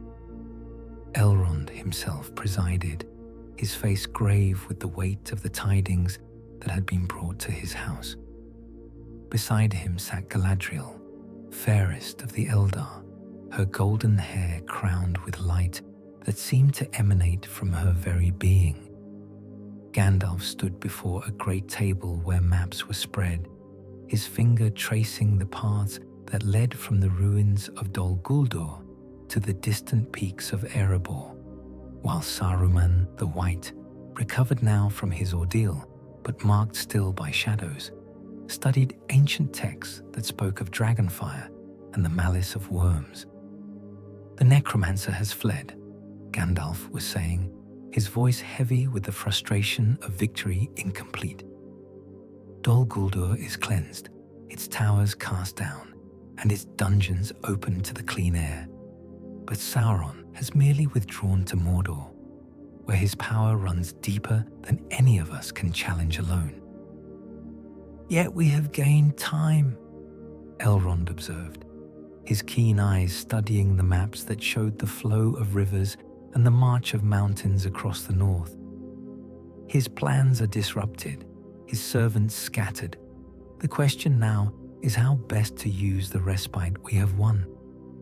Galadriel spoke then, her voice carrying the music of deeper wisdom.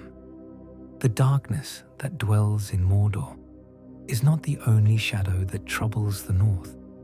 In the halls beneath the mountain sleeps a worm of the elder days, a creature whose malice knows no bounds.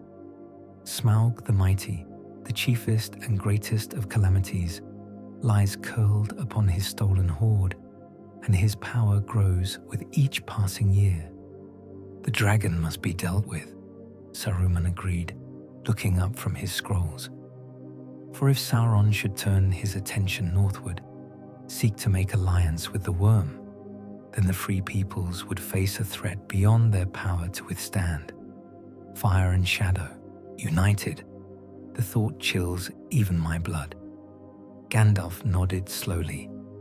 "I have long pondered this very problem. Smaug cannot be suffered to remain in Erebor indefinitely, yet no army in Middle-earth could hope to defeat him by strength of arms. The dragon's hide is armored beyond the power of mortal weapons to pierce. His fire burns hotter than any forge, and his malice is eternal." "Then how?" Elrond asked. "If strength of arms will not serve, what other means remain?" The Grey Wizard smiled then, an expression that held equal parts of wisdom and audacity. "Burglary," he said simply. "The dwarf lords have told the tale often enough. how their kingdom fell to the dragon's greed, how their people were scattered to wander the wild places of the world. But they remember still the secret ways into the mountain, the hidden doors that Smaug in his arrogance has never troubled to seek out. "You speak of Thorin Oakenshield," Galadriel said, and her voice held notes of prescience.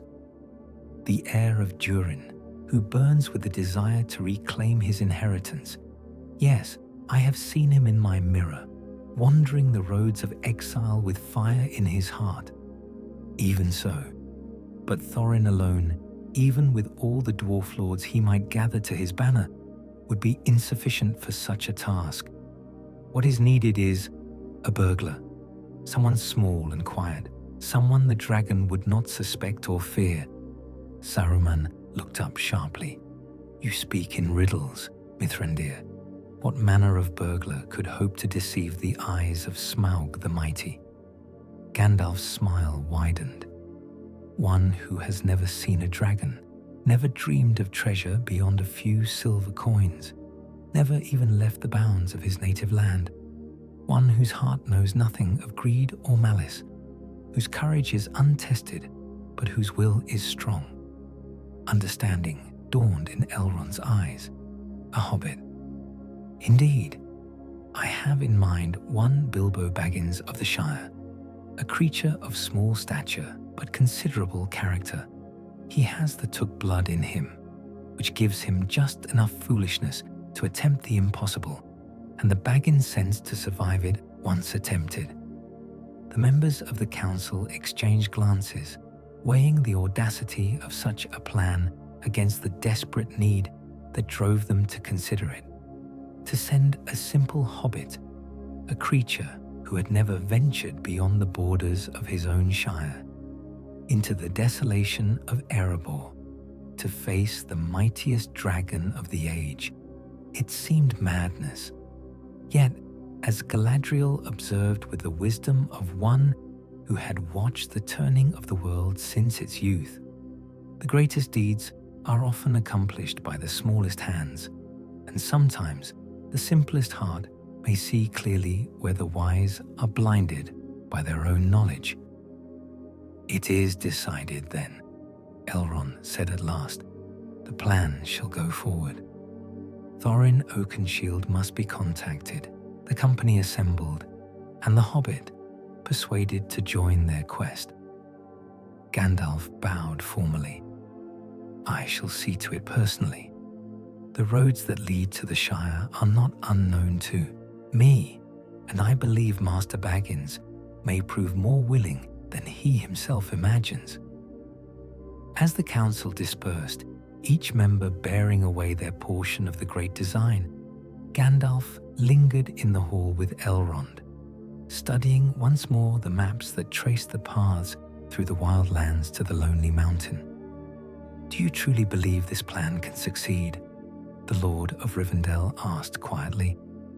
The wizard was silent for a long moment, his grey eyes distant with thought. "I believe," he said at last, "that it may succeed in ways we cannot foresee. The dragon will be challenged, that much is certain.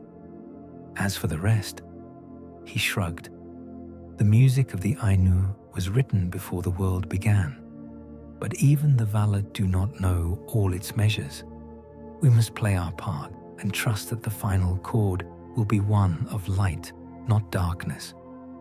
In the depths of his own domain, untroubled by the counsels of the wise, Smaug the Golden stirred upon his bed of stolen treasure.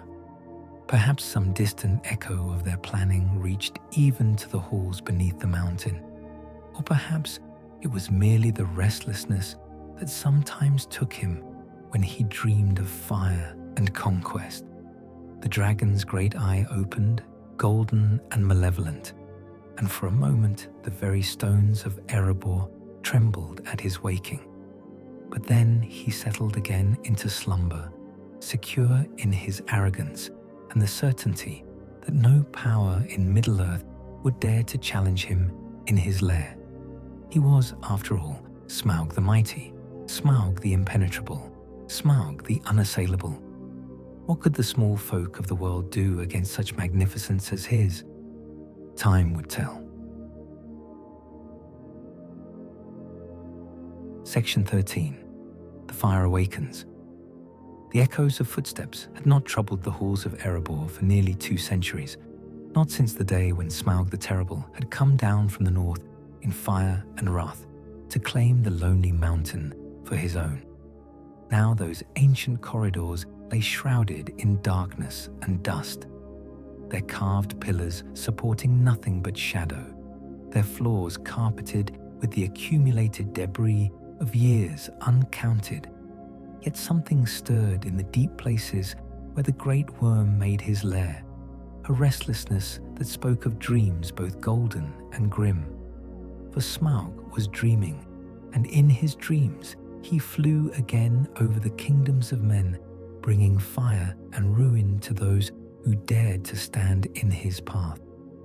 Cities burned at his passing, armies fled before the terror of his coming, and all the world knelt in submission to his mighty will. But even in sleep, the dragon's other senses remained alert to the slightest disturbance in his domain. The vast hoard upon which he rested, gold and silver, gems and precious artifacts gathered from across the known world, was arranged with such precision that the displacement of a single coin would register in his awareness like a thunderclap. And lately, there had been vibrations, tremors in the stone that spoke of movement in the wider world, of purposes set in motion that might yet touch upon his solitude. The first clear sign came with the sound of voices echoing down from the passages that led to the upper halls, voices speaking in the harsh tongue of dwarves, filled with anger and determination that no amount of time seemed able to dim. Smaug's great eye opened then, a baleful orb of gold that gleamed in the darkness like a fallen star, and his massive head lifted from the bed of treasure with a motion that sent cascades of coins ringing through the silence. They had come at last, these descendants of Durin, drawn by the call of gold and the bitter dream of reclamation. The dragon had always known this day would arrive, had felt it approaching like a storm on the distant horizon. For the dwarves were a stubborn people, not easily turned from their purposes, and the loss of Erebor had been a wound that festered in their hearts through all the long years of exile. But what manner of force had they brought against him? Smaug extended his senses through the stone itself, feeling for the vibrations that would tell him of armies marching, of siege engines and great catapults that might threaten even his armored hide. Instead, he sensed 13. 13 figures moving through the halls above, their footsteps tentative and filled with wonder at the grandeur that surrounded them. 13 against Smaug the Mighty.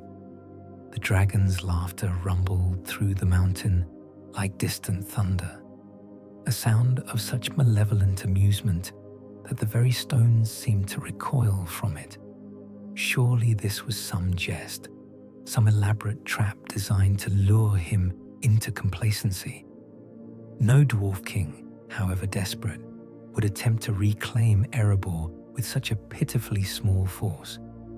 Yet as he listened more carefully, sorting through the voices that echoed from above, Smaug began to detect something that gave him pause. Mixed in with the expected tones of dwarvish speech was something else, a voice that carried the accent of the Shire, a hobbit by the sound of it. What could such a creature be doing in the company of dwarf warriors, so far from the green hills of its homeland? The answer came to him with a shock of understanding that sent ripples of unease through his vast form. A burglar. They had brought a burglar to steal from his hoard, to creep through the darkness like a common thief and make off with his treasure. The audacity of it was beyond belief. Yet there was a terrible cleverness to the plan that he was forced to admire even as it filled him with rage. For of all the threats that a dragon might face, theft was perhaps the most insidious. Armies could be met with fire and fury, their weapons turned to slag, and their courage broken by the terror of his presence. But a single small figure, moving in stealth and silence, might indeed penetrate where armies would fail, might even reach the heart of his domain before he was aware of the danger. Smaug's talons scraped against the stone as he shifted position, his massive form coiling with the fluid grace of a serpent preparing to strike. The time for dreaming was past.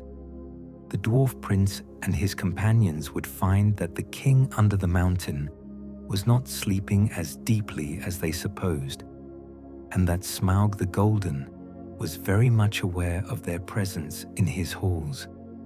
From the treasure chamber came the sound of movement, not the subtle scrabbling of a thief attempting stealth, but the deliberate noise of a creature that no longer felt the need for concealment. Coins cascaded like waterfalls as the dragon rose from his bed, his great wings unfurling to scrape against the carved ceiling. Fire began to gather in his throat, the glow of it painting the walls with dancing shadows as he prepared to receive his uninvited guests. Above, in the halls where once the dwarf kings had held court in splendor, 13 figures paused at the sound echoing up from the depths below. They had come so far, endured so much, and now stood at last within the borders of their ancestral home.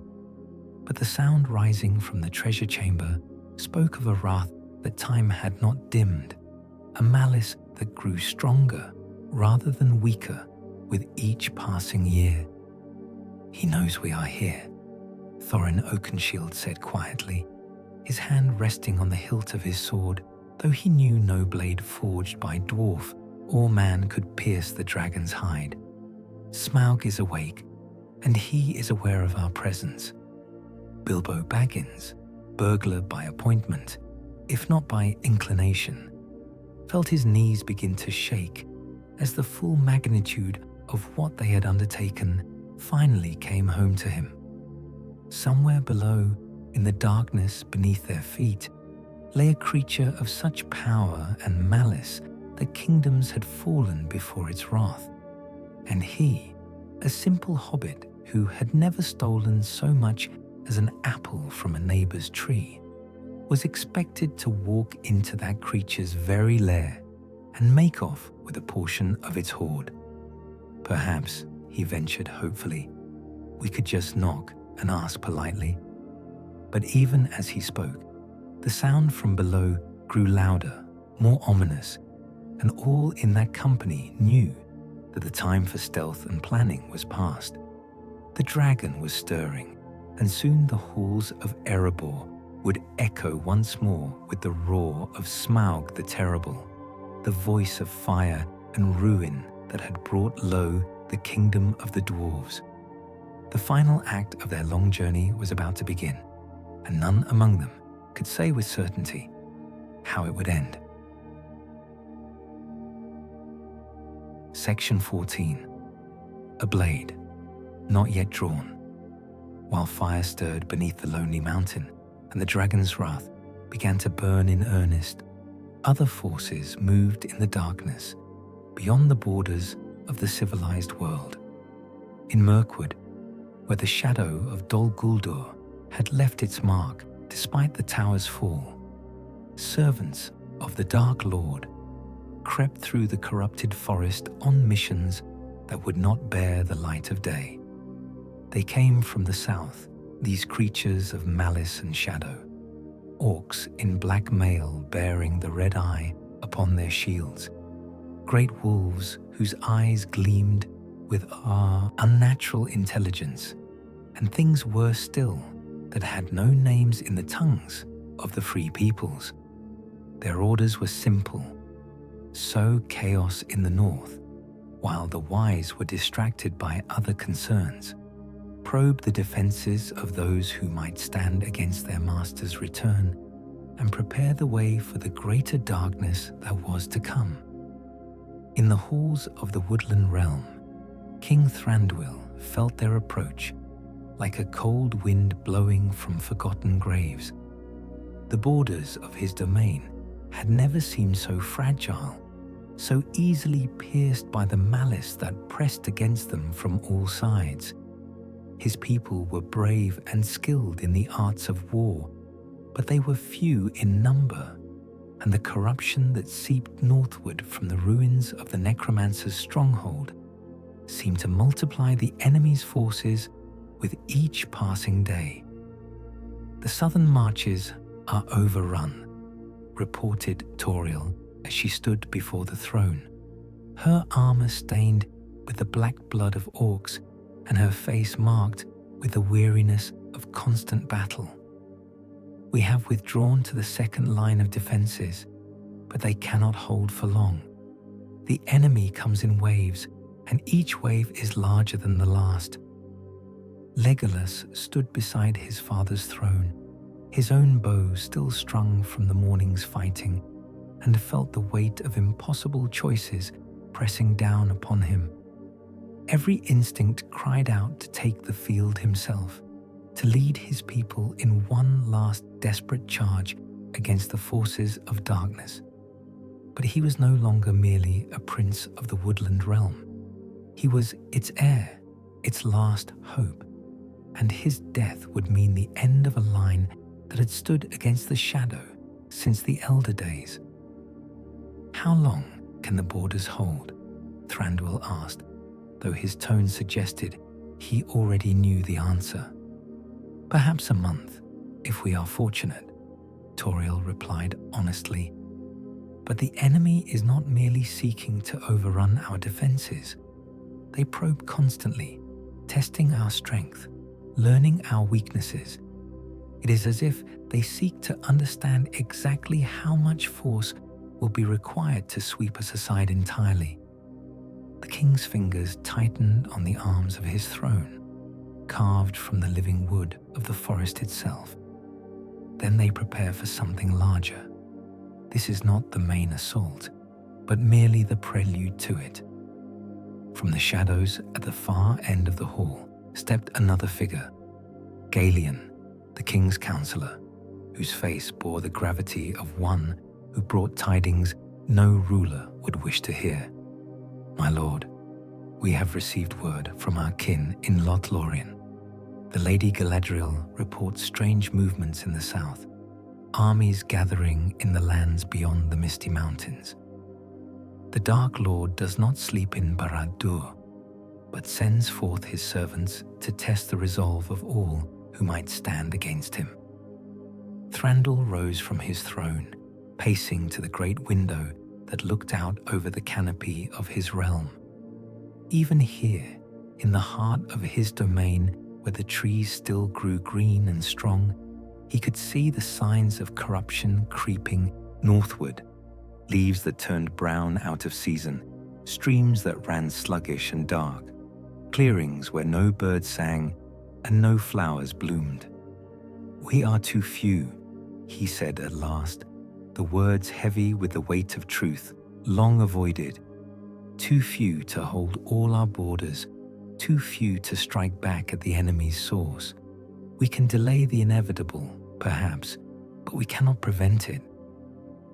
"Then what would you have us do, my king?" Legolas asked, and in his voice was all the pain of a son watching his father's realm crumble, despite every effort to preserve it. Thranduil turned from the window, and in his eyes was a light that spoke of decisions made and prices accepted. "We will do what our people have always done in the darkest hours. We will endure. We will fight for every tree, every stream, every stone of our homeland. And when the time comes that we can fight no more, we will withdraw to the strongholds that can be held, and from there we will continue the battle. It was a strategy born of desperate necessity, but it was also the wisdom of ages. The Eldar had survived the destruction of kingdoms before, had endured through darkness that seemed absolute until the light returned.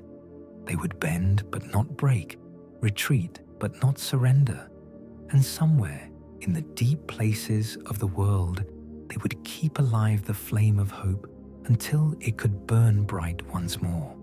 But as the council dispersed and the captains departed to prepare their forces for the trials ahead, Legolas remained behind with his father, studying the maps that showed the slow contraction of their realm's borders. "There is another matter," he said quietly, pointing to the eastern edges of the great forest where the maps showed the approach to the lonely mountain. Gandalf's plan moves forward. The dragon stirs beneath Erebor, and if the dwarves succeed in their quest, Smaug's fire may soon be unleashed upon the north. Thranduil nodded grimly. "I have considered this. If the dragon emerges from his lair in wrath, he will care nothing for the distinction between friend and foe. Everything in his path will burn, orc and elf alike. Yet if he remains in the mountain, Sauron may yet find a way to make alliance with him. Dragonfire and the power of Mordor united." Legolas let the thought hang unfinished, for its implications were too terrible to speak aloud. "A choice between two evils," his father observed. "We can only hope that the wise have chosen correctly, and that the dragon's fire will burn clean rather than spreading the shadow further." In the distance, carried on the night wind that blew down from the Iron Hills, came the sound that both elves had been dreading: the horn call of their border guards, blown in the pattern that meant attack. The enemy was testing their defenses once more, probing for weaknesses that might be exploited when the time came for the true assault. Father and son exchanged a look that needed no words, then moved as one toward the armory where their weapons waited. The night would be long and bloody, and there would be many such nights before the end. But they would meet each one with the courage of their people and the unshakable resolve of those who fight not for victory, but for the right of beautiful things to exist in the world. Behind them, the throne room stood empty save for shadows that seemed to whisper of sorrows yet to come. The last prince of the Woodland Realm had taken up his bow once more, and somewhere in the darkness beyond the borders of his realm, the servants of the enemy sharpened their blades and prepared to test the strength of those who still dared to stand against the dark. Section 15. The Kingdom Reclaimed. The death cry of Smaug the Mighty echoed across the waters of the Long Lake and rang from the peaks of the Iron Hills like the tolling of some great bell. It was a sound that spoke of an age ending, of ancient malice finally brought to account, and its reverberations seemed to shake the very foundations of the north. In the ruined halls of Erebor, where dragon fire had scorched the walls and treasure lay scattered like stars across the stone floors, 13 companions stood in wonder at what they had accomplished. The dragon was dead, brought low not by army or siege engine, but by the courage of a simple hobbit and the fury of men driven beyond endurance. Bard the bowman of Laketown had struck the killing blow, his black arrow finding the one gap in the worm's armored hide. But it was Bilbo Baggins who had discovered that weakness, creeping through shadow and flame to map the monster's defenses. Now, as the echoes of the dragon's final roar faded into memory, a different sound began to rise from the halls of the mountain. The sound of hammers ringing on anvils, of picks striking stone, of voices raised in the working songs of the dwarves. For Thorin, Oakenshield had come home at last to the kingdom of his fathers, and with him had come the exiled sons of Durin, ready to restore the glory that had been lost. But victory, as the wise had long known, often carried within it the seeds of new conflict. The death of Smaug had removed a terror from the world, but it had also left a vacuum that others were swift to fill. News of the dragon's demise spread like wildfire across the north, and with it came armies, men of Lake Town seeking compensation for their burned city, elves of the Woodland Realm claiming ancient debts, and from the far reaches of the Misty Mountains came the war bands of orcs and goblins, drawn by the scent of gold and the prospect of easy conquest. In the halls of King Thranduil, where the borders grew ever more perilous and the shadow pressed closer with each passing day, the news of Smaug's death brought both relief and fresh concern. The dragon would never again threaten the Woodland Realm with fire and devastation, but the armies gathering about Erebor spoke of a different kind of danger, the chaos that follows when old powers fall and new ones struggle to take their place. The dwarves have barricaded themselves within the mountain, reported one of the scouts who had ridden hard from the borders of the desolation. They will not treat with the men of Lake Town, nor acknowledge the debts owed to our people from the days before the dragon came. Thorin Oakenshield has claimed the throne of Erebor, but he rules over a kingdom surrounded by enemies. Legolas stood by the great map table, his finger tracing the paths that led from the Woodland Realm to the lonely mountain. The distances that had once seemed vast now appeared almost negligible, for the affairs of Erebor had become entangled with the fate of all the free peoples of the north. "And the orc armies?" he asked, though he suspected he already knew the answer. "They come from Gundabad and Mount Gram, from the tunnels beneath the Misty Mountains and the dark valleys of the north. Azog the Defiler leads them, and with him comes Bolg his son, at the head of a host such as has not been seen since the battle of Azanul-Bizar." The scout's face was grim as he delivered this news. "They march upon Erebor, my lord, and they care nothing for dwarf gold or ancient grudges. They come to slaughter all who breathe the free air, and to claim the mountain as a stronghold from which to launch further conquests." King Thranduil rose from his throne, his face set in lines of iron resolve. The choice before him was clear, though it was not one he would have wished to make.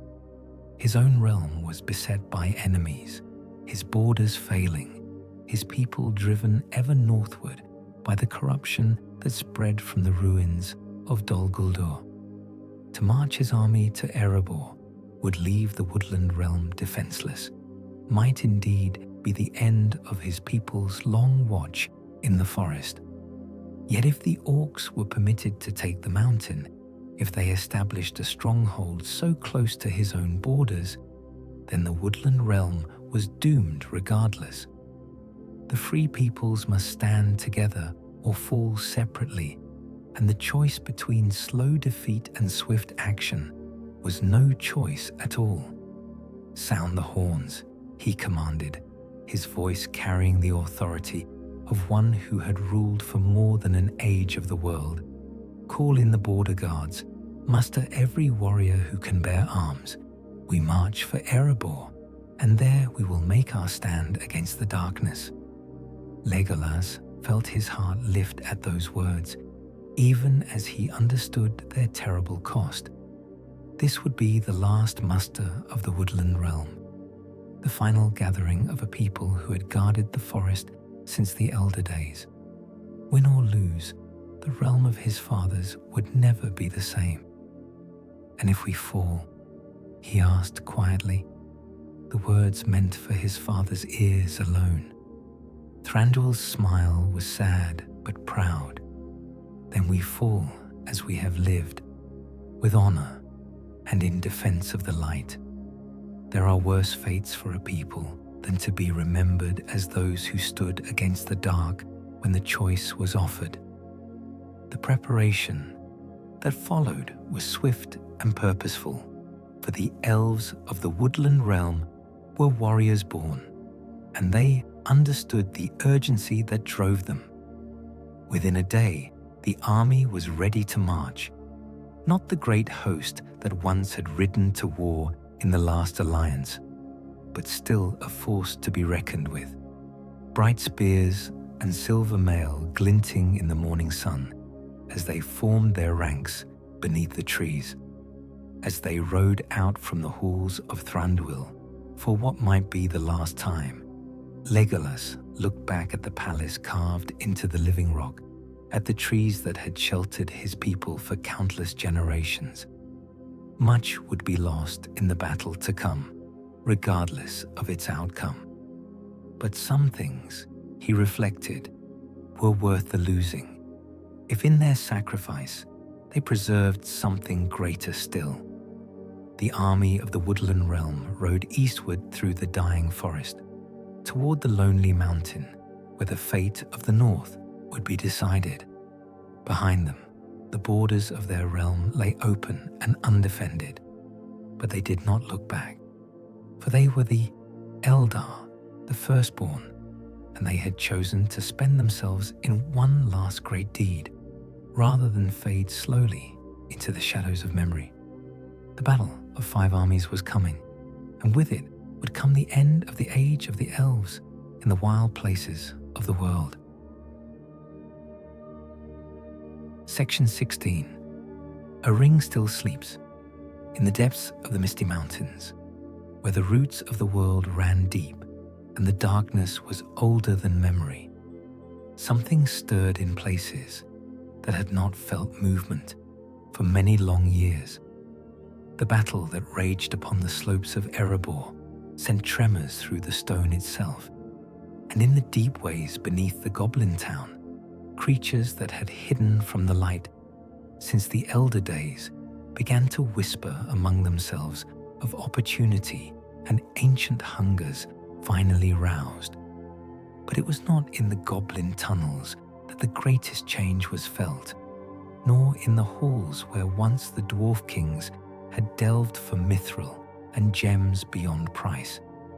Far below even those deepest workings, in a place where the world's roots touched something older and more terrible than stone, a presence that had slumbered for long ages began to stir with uncomfortable dreams. Gollum, for that was the name by which he was known to himself, though he had once borne another that was fair to hear, crouched beside the dark waters of his lake and felt the vibrations that passed through the living rock. For centuries, he had dwelt in this place, feeding on fish and goblins that strayed too far from their fellows, keeping guard over the most precious thing in all the world, though he did not fully understand its nature. The ring lay heavy on his finger, a band of gold so perfect that it seemed to drink in what little light penetrated to these depths. It was his birthday present, his precious, the one thing in all the world that mattered more than life itself. And lately, it had begun to feel restless, where once it had lain quiet on his hand, a simple circlet of metal that granted him the gift of invisibility and long life. Now it seemed to pulse with its own inner rhythm, as if some distant heartbeat called to it across the leagues. "What's it doing to us, precious?" Gollum whispered to himself, staring at the ring with eyes that gleamed like pale lamps in the darkness. "Why does the birthday present burn so hot? Why does it whisper in the nasty darkness? For the ring was indeed whispering, though in no language that mortal ears could hear. It spoke in the black speech of Mordor, in words of power that had been graven upon its inner surface in the fires of Mount Doom. And what it whispered was a name, the name of its maker, who sat now upon his throne in Barad-dûr and reached out with his will across all the lands of Middle-earth, seeking the treasure that had been lost to him. The Dark Lord's awareness touched the caverns beneath the misty mountains like a questing finger, and wherever it passed, the creatures of darkness felt its influence. Orcs that had cowered in the depths began to emerge, drawn by visions of conquest and the promise of rich plunder. Goblins that had fought among themselves for scraps now united under banners that bore the red eye, marching northward toward the battle that raged around Erebor. But it was upon Gollum that the greatest change was wrought. The wretched creature felt his master's call like a burning brand pressed against his spirit, and for the first time in long ages, he began to think of the world beyond his dark lake. The ring grew heavier on his finger with each passing hour, and its whispers spoke of roads that led away from the depths, of purposes greater than the simple hunt for fish and the endless riddles he posed to himself in the darkness. The birthday present wants to go away, he moaned, clutching at the ring with fingers that had grown long and pale in the darkness. It wants to leave poor Gollum, wants to go back to the nasty master who made it burn so bright. Yet even as he spoke these words, he felt the compulsion growing within him, not to give up his precious, never that, but to take it away from this place where it had rested for so long. The ring was calling to its maker, and though Gollum did not understand the full import of what he felt, he knew that change was coming to his dark world. Above, in the halls of light, where the free peoples fought their desperate battles, none knew of the stirring in the depths. The war that raged around Erebor seemed vast enough to encompass all the evil in the world, and the victory that was won there felt complete and final. But the greatest darkness lay not in the armies of orcs or the malice of dragons. It lay in a simple band of gold that had awakened from its long sleep and begun to remember its purpose. The One Ring was stirring at last, and with its awakening came the doom that would shape the fate of all Middle-earth. For the Lord of the Rings had returned to his strength, and soon he would begin the search that would bring the terror of his name to every corner of the world. In his palace of ice and iron in the far north, Legolas Thranduil stood victorious but changed, the last prince of a realm that had spent itself in one great deed. He did not know that his greatest trials lay yet ahead, or that a simple hobbit's courage would prove the salvation of all he held dear. He knew only that the age of the elves was ending, and that he must guard what remained of the light against the darkness that was surely coming. The ring slept no more, and the final age of Middle-earth had begun. Section 17. The enemy withdraws. The aftermath of the Battle of Five Armies lay heavy upon the slopes of Erebor, where the blood of heroes soaked into stone that had known too much sorrow. The great host of orcs and goblins that had descended from the north lay broken and scattered, their banners trampled into the mud, their war cries silenced forever. Victory belonged to the free peoples, but it was a victory bought with such a price that even the songs of triumph carried notes of mourning. In the halls reclaimed beneath the mountain, Thorin Oakenshield lay upon his deathbed, the wounds he had taken in single combat with Azog, the Defiler, finally claiming their due. Around him gathered the surviving members of his company, their faces marked with the grief of those who had achieved their heart's desire, only to see it turn to ash in their hands. "The dragon is dead," the dying king whispered, his voice barely audible above the sound of hammers ringing as his people worked to restore their ancient home. "The mountain is ours once more. But I fear I have led you all to a victory that tastes of defeat." Bilbo Baggins knelt beside the bed, his simple hobbit heart breaking at the sight of the king who had become, against all expectation, a friend. "You have given your people their home," he said gently. "That is no small thing, Thorin Oakenshield. That is the stuff of which songs are made." But even as words of comfort were spoken in the halls of Erebor, darker councils were being held in places where no light shone. Far to the south, in the shadow of Mount Doom, where the very air burned with malice, Sauron the Dark Lord felt the tremors of the battle's ending and knew that his plans must be adjusted once more. The death of Smaug had removed a potential ally, but also a significant threat. The dragon's fire might have served his purposes in the fullness of time, but it might equally have consumed his own servants along with his enemies. Now the lonely mountain was in the hands of dwarves and men, and the alliance that had won the battle represented a unity among the free peoples that could prove troublesome if allowed to grow. Yet there were compensations. The armies that had fought at Erebor were decimated, their strength spent in that one great effort. The Woodland Realm had committed its full force to the battle and emerged victorious but hollow, like a blade that had been drawn too often and grown thin with use. It would be many years before such a muster could be achieved again. And Sauron was patient. He had waited centuries for his moment, and he could wait a few years more. More importantly, the ring was stirring.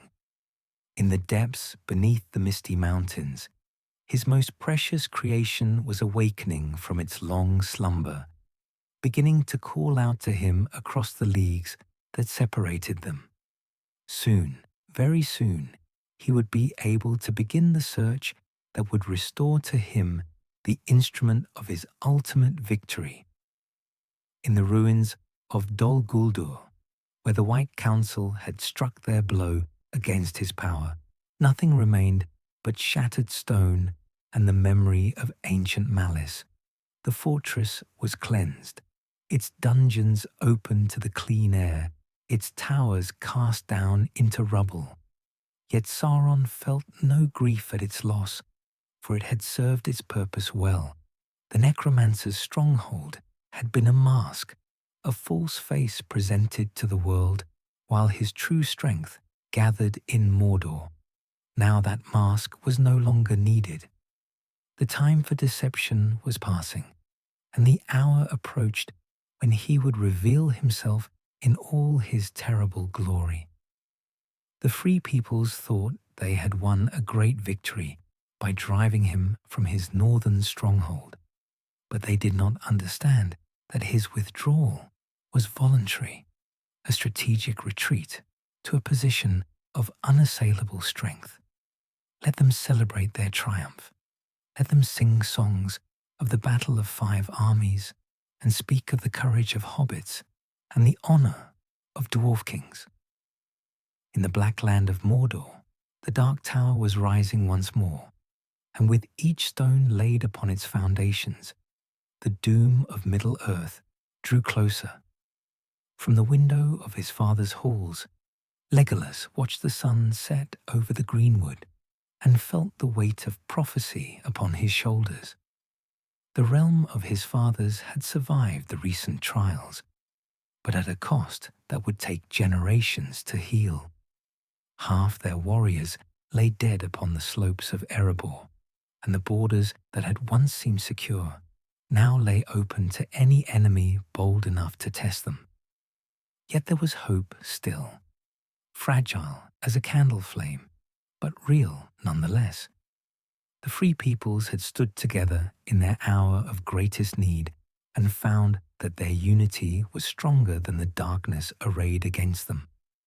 Men and elves and dwarves had fought side by side, and in that fellowship lay the seed of greater alliances yet to come.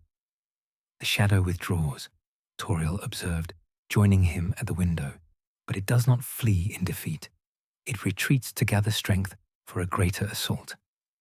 Legolas nodded slowly. Gandalf spoke truly. We have one time, nothing more.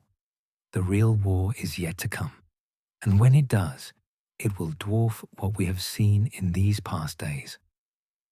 In the distance, carried on the evening wind, came the sound of singing, elvish voices raised in lament for the fallen, but also in celebration of deeds well done.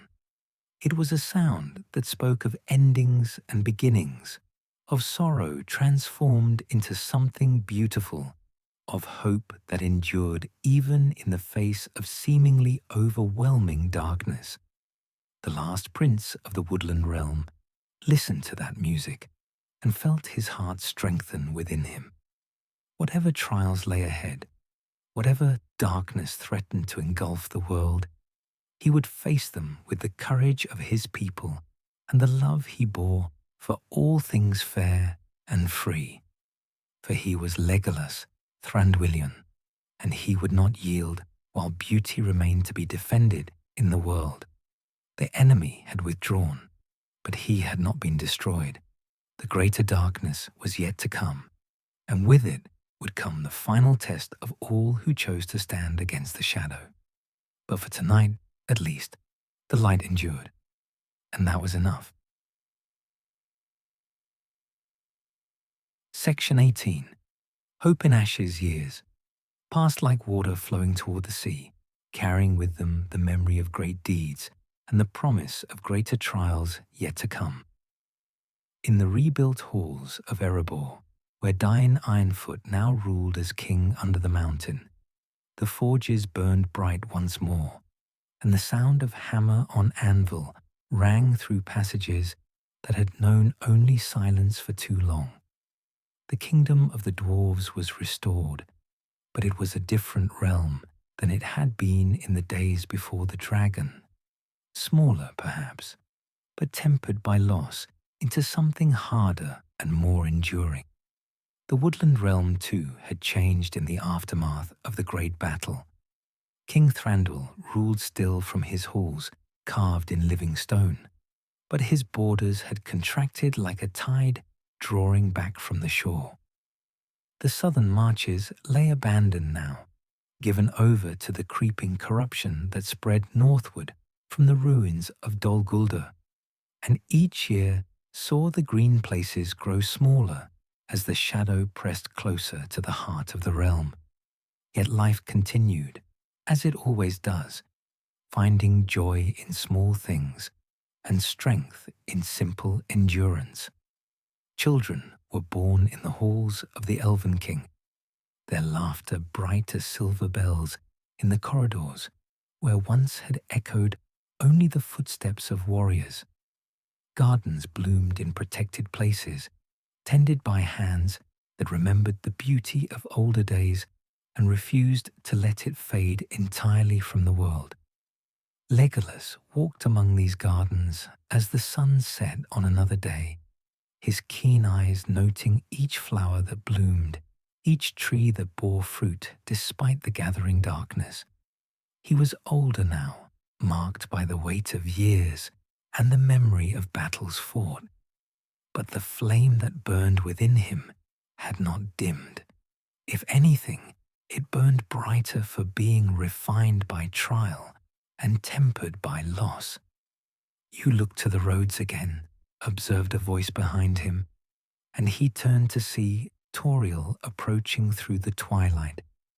She too bore the marks of time and trial, but her spirit remained undaunted, her dedication to their people unshaken by all that had befallen them.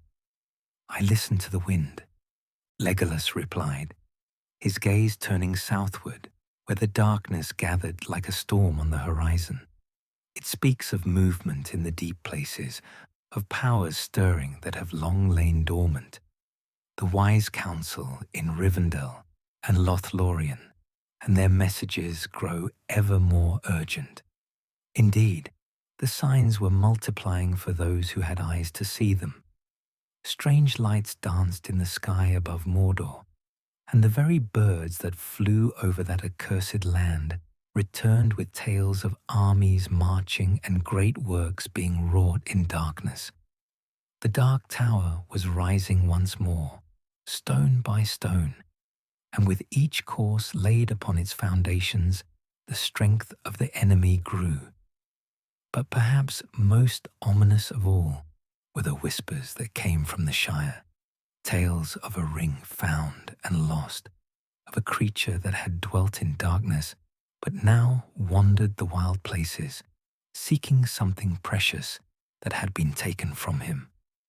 Gandalf had visited those peaceful lands more than once in recent years, his face grave with concerns he would not name, his questions focused on small matters that might yet prove to be the hinge upon which all great events would turn. "The halfling," Toriel said, following his thoughts with the understanding that came from long friendship. "Bilbo Baggins.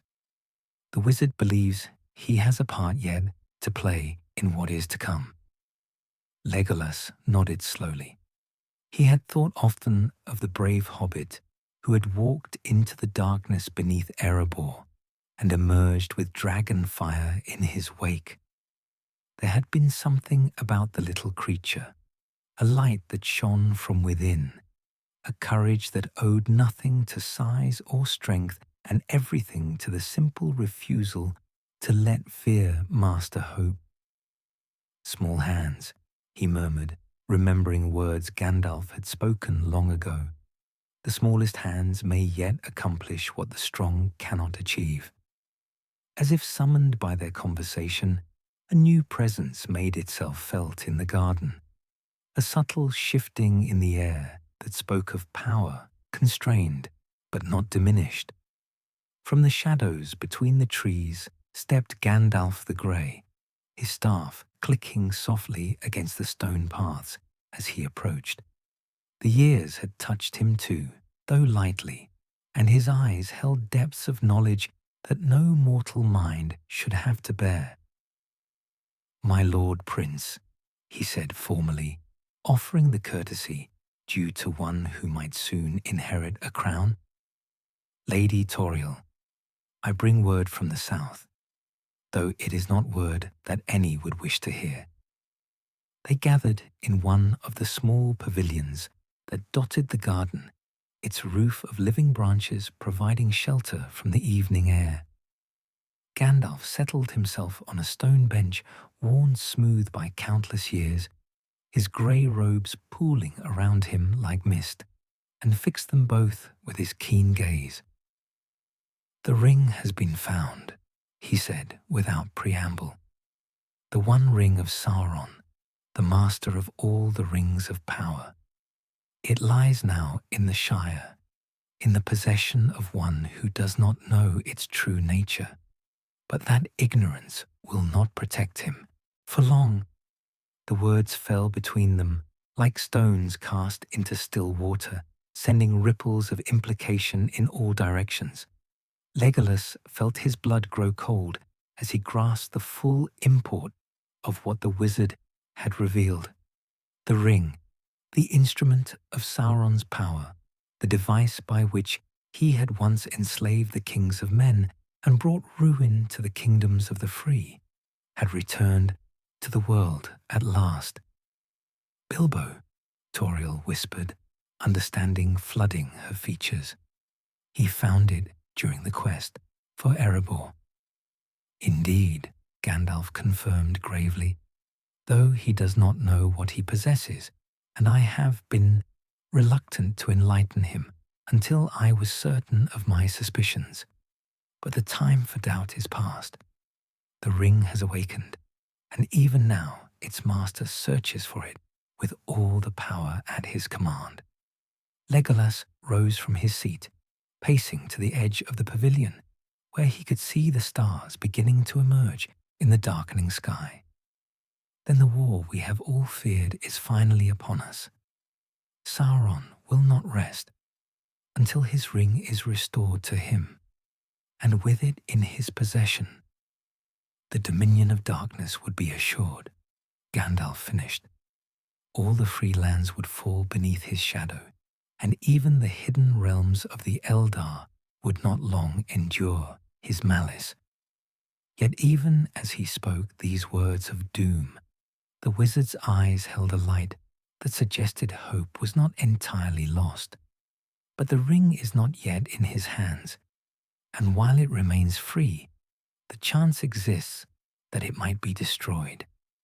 The fires of Mount Doom that forged it are the only power in Middle-earth that can unmake it. And though the road to that destination is fraught with peril beyond imagining, it is not impossible. Tauriel looked up sharply. You speak of a quest, another quest, to match the one that reclaimed Erebor. But who could undertake such a mission? What army could fight its way through the very heart of Mordor to reach the Samath Nar? No army, Gandalf replied, for armies are easily seen, easily countered. What is needed is the same quality that served us well in the halls of Smaug: stealth, courage, and a heart that knows nothing of the ring's temptation. Understanding dawned in Legolas's mind, like the first light of dawn. Another hobbit, he said softly. Bilbo's heir, perhaps, or another of his kind. The small folk of the Shire, who desire nothing more than peace and plenty. Even so, though the road ahead is dark and the peril greater than any we have yet faced, there is reason for hope. The free peoples stand ready to play their part, and the bonds forged in the fire of the Battle of Five Armies have not weakened with time. Men and elves and dwarves will stand together once more, and perhaps this time their unity will prove stronger than the darkness that seeks to divide them. As the night deepened around them, and the first stars appeared like scattered diamonds in the velvet sky, the three companions sat in contemplation of what was to come. The final age of Middle-earth was beginning, the last great contest between light and shadow that would determine the fate of all who drew breath beneath the sun. Legolas thought of his father's realm, slowly contracting like a dying ember, but burning still with undiminished light. He thought of the children who played in these very gardens, their innocence a bright flame against the gathering dark. And he thought of small hands and brave hearts, of the courage that dwelt in unlikely places, and the hope that endured even when all seemed lost. The last prince of the Woodland Realm would play his part in the war to come, would stand with the free peoples in their hour of greatest need. And though the cost might be beyond all reckoning, though the age of the elves might end forever with the victory or defeat that awaited them, still there would be songs to sing and stories to tell. For in the end, it was not the length of the tale that mattered, but the courage with which it was lived, and the love that made even the smallest life worth the living. The darkness was coming, but the light would meet it, and in that meeting would be written the final chapter of the Third Age of Middle-earth. In gardens where flowers bloomed despite the shadow, hope endured, and that was enough. Epilogue. The last song. Thus ends this chronicle of how Legolas Thranduilion came to be the last prince of the Woodland Realm. Though his greatest deeds lay yet ahead, in the years when the ring-bearer would walk the dark paths to Mount Doom, and the tree of Gondor would bloom again in the gardens of Minas Tirith. For this was but the beginning of his tale, the forging of the blade that would cut through the darkness in the days of the War of the Ring. The elf prince who had walked in the green places of Erin Galen would stand upon the walls of Helm's Deep and run through the tunnels of the paths of the dead, would loose his arrows in the battle of the Pelennor fields and sail at last into the west when all his labours were done. But that is a story for another telling, in another place, when the wheel of the world has turned and the need for such tales is great. For now, it is enough to know that in the darkness of the world's ending, there were those who kept the light burning, who chose love over fear and hope over despair. The trees remember still, in the deep places where they grow, and sometimes in the whisper of wind through leaves, you can hear the echo of the songs they sang in the days when Legolas was young, and the greenwood stretched green and fair beneath the summer sun. Here ends the chronicle of the last prince. In the year of our Lord, when the shadows grew long, and the light of the Eldar began to fade from the circles of the world, yet still in the deep woods the stories are told of the prince who would not yield, and the realm that chose to burn, bright, rather than fade, slow into night. Let those who come after remember this tale, when darkness gathers and hope grows thin, that even the smallest light can hold back the endless night.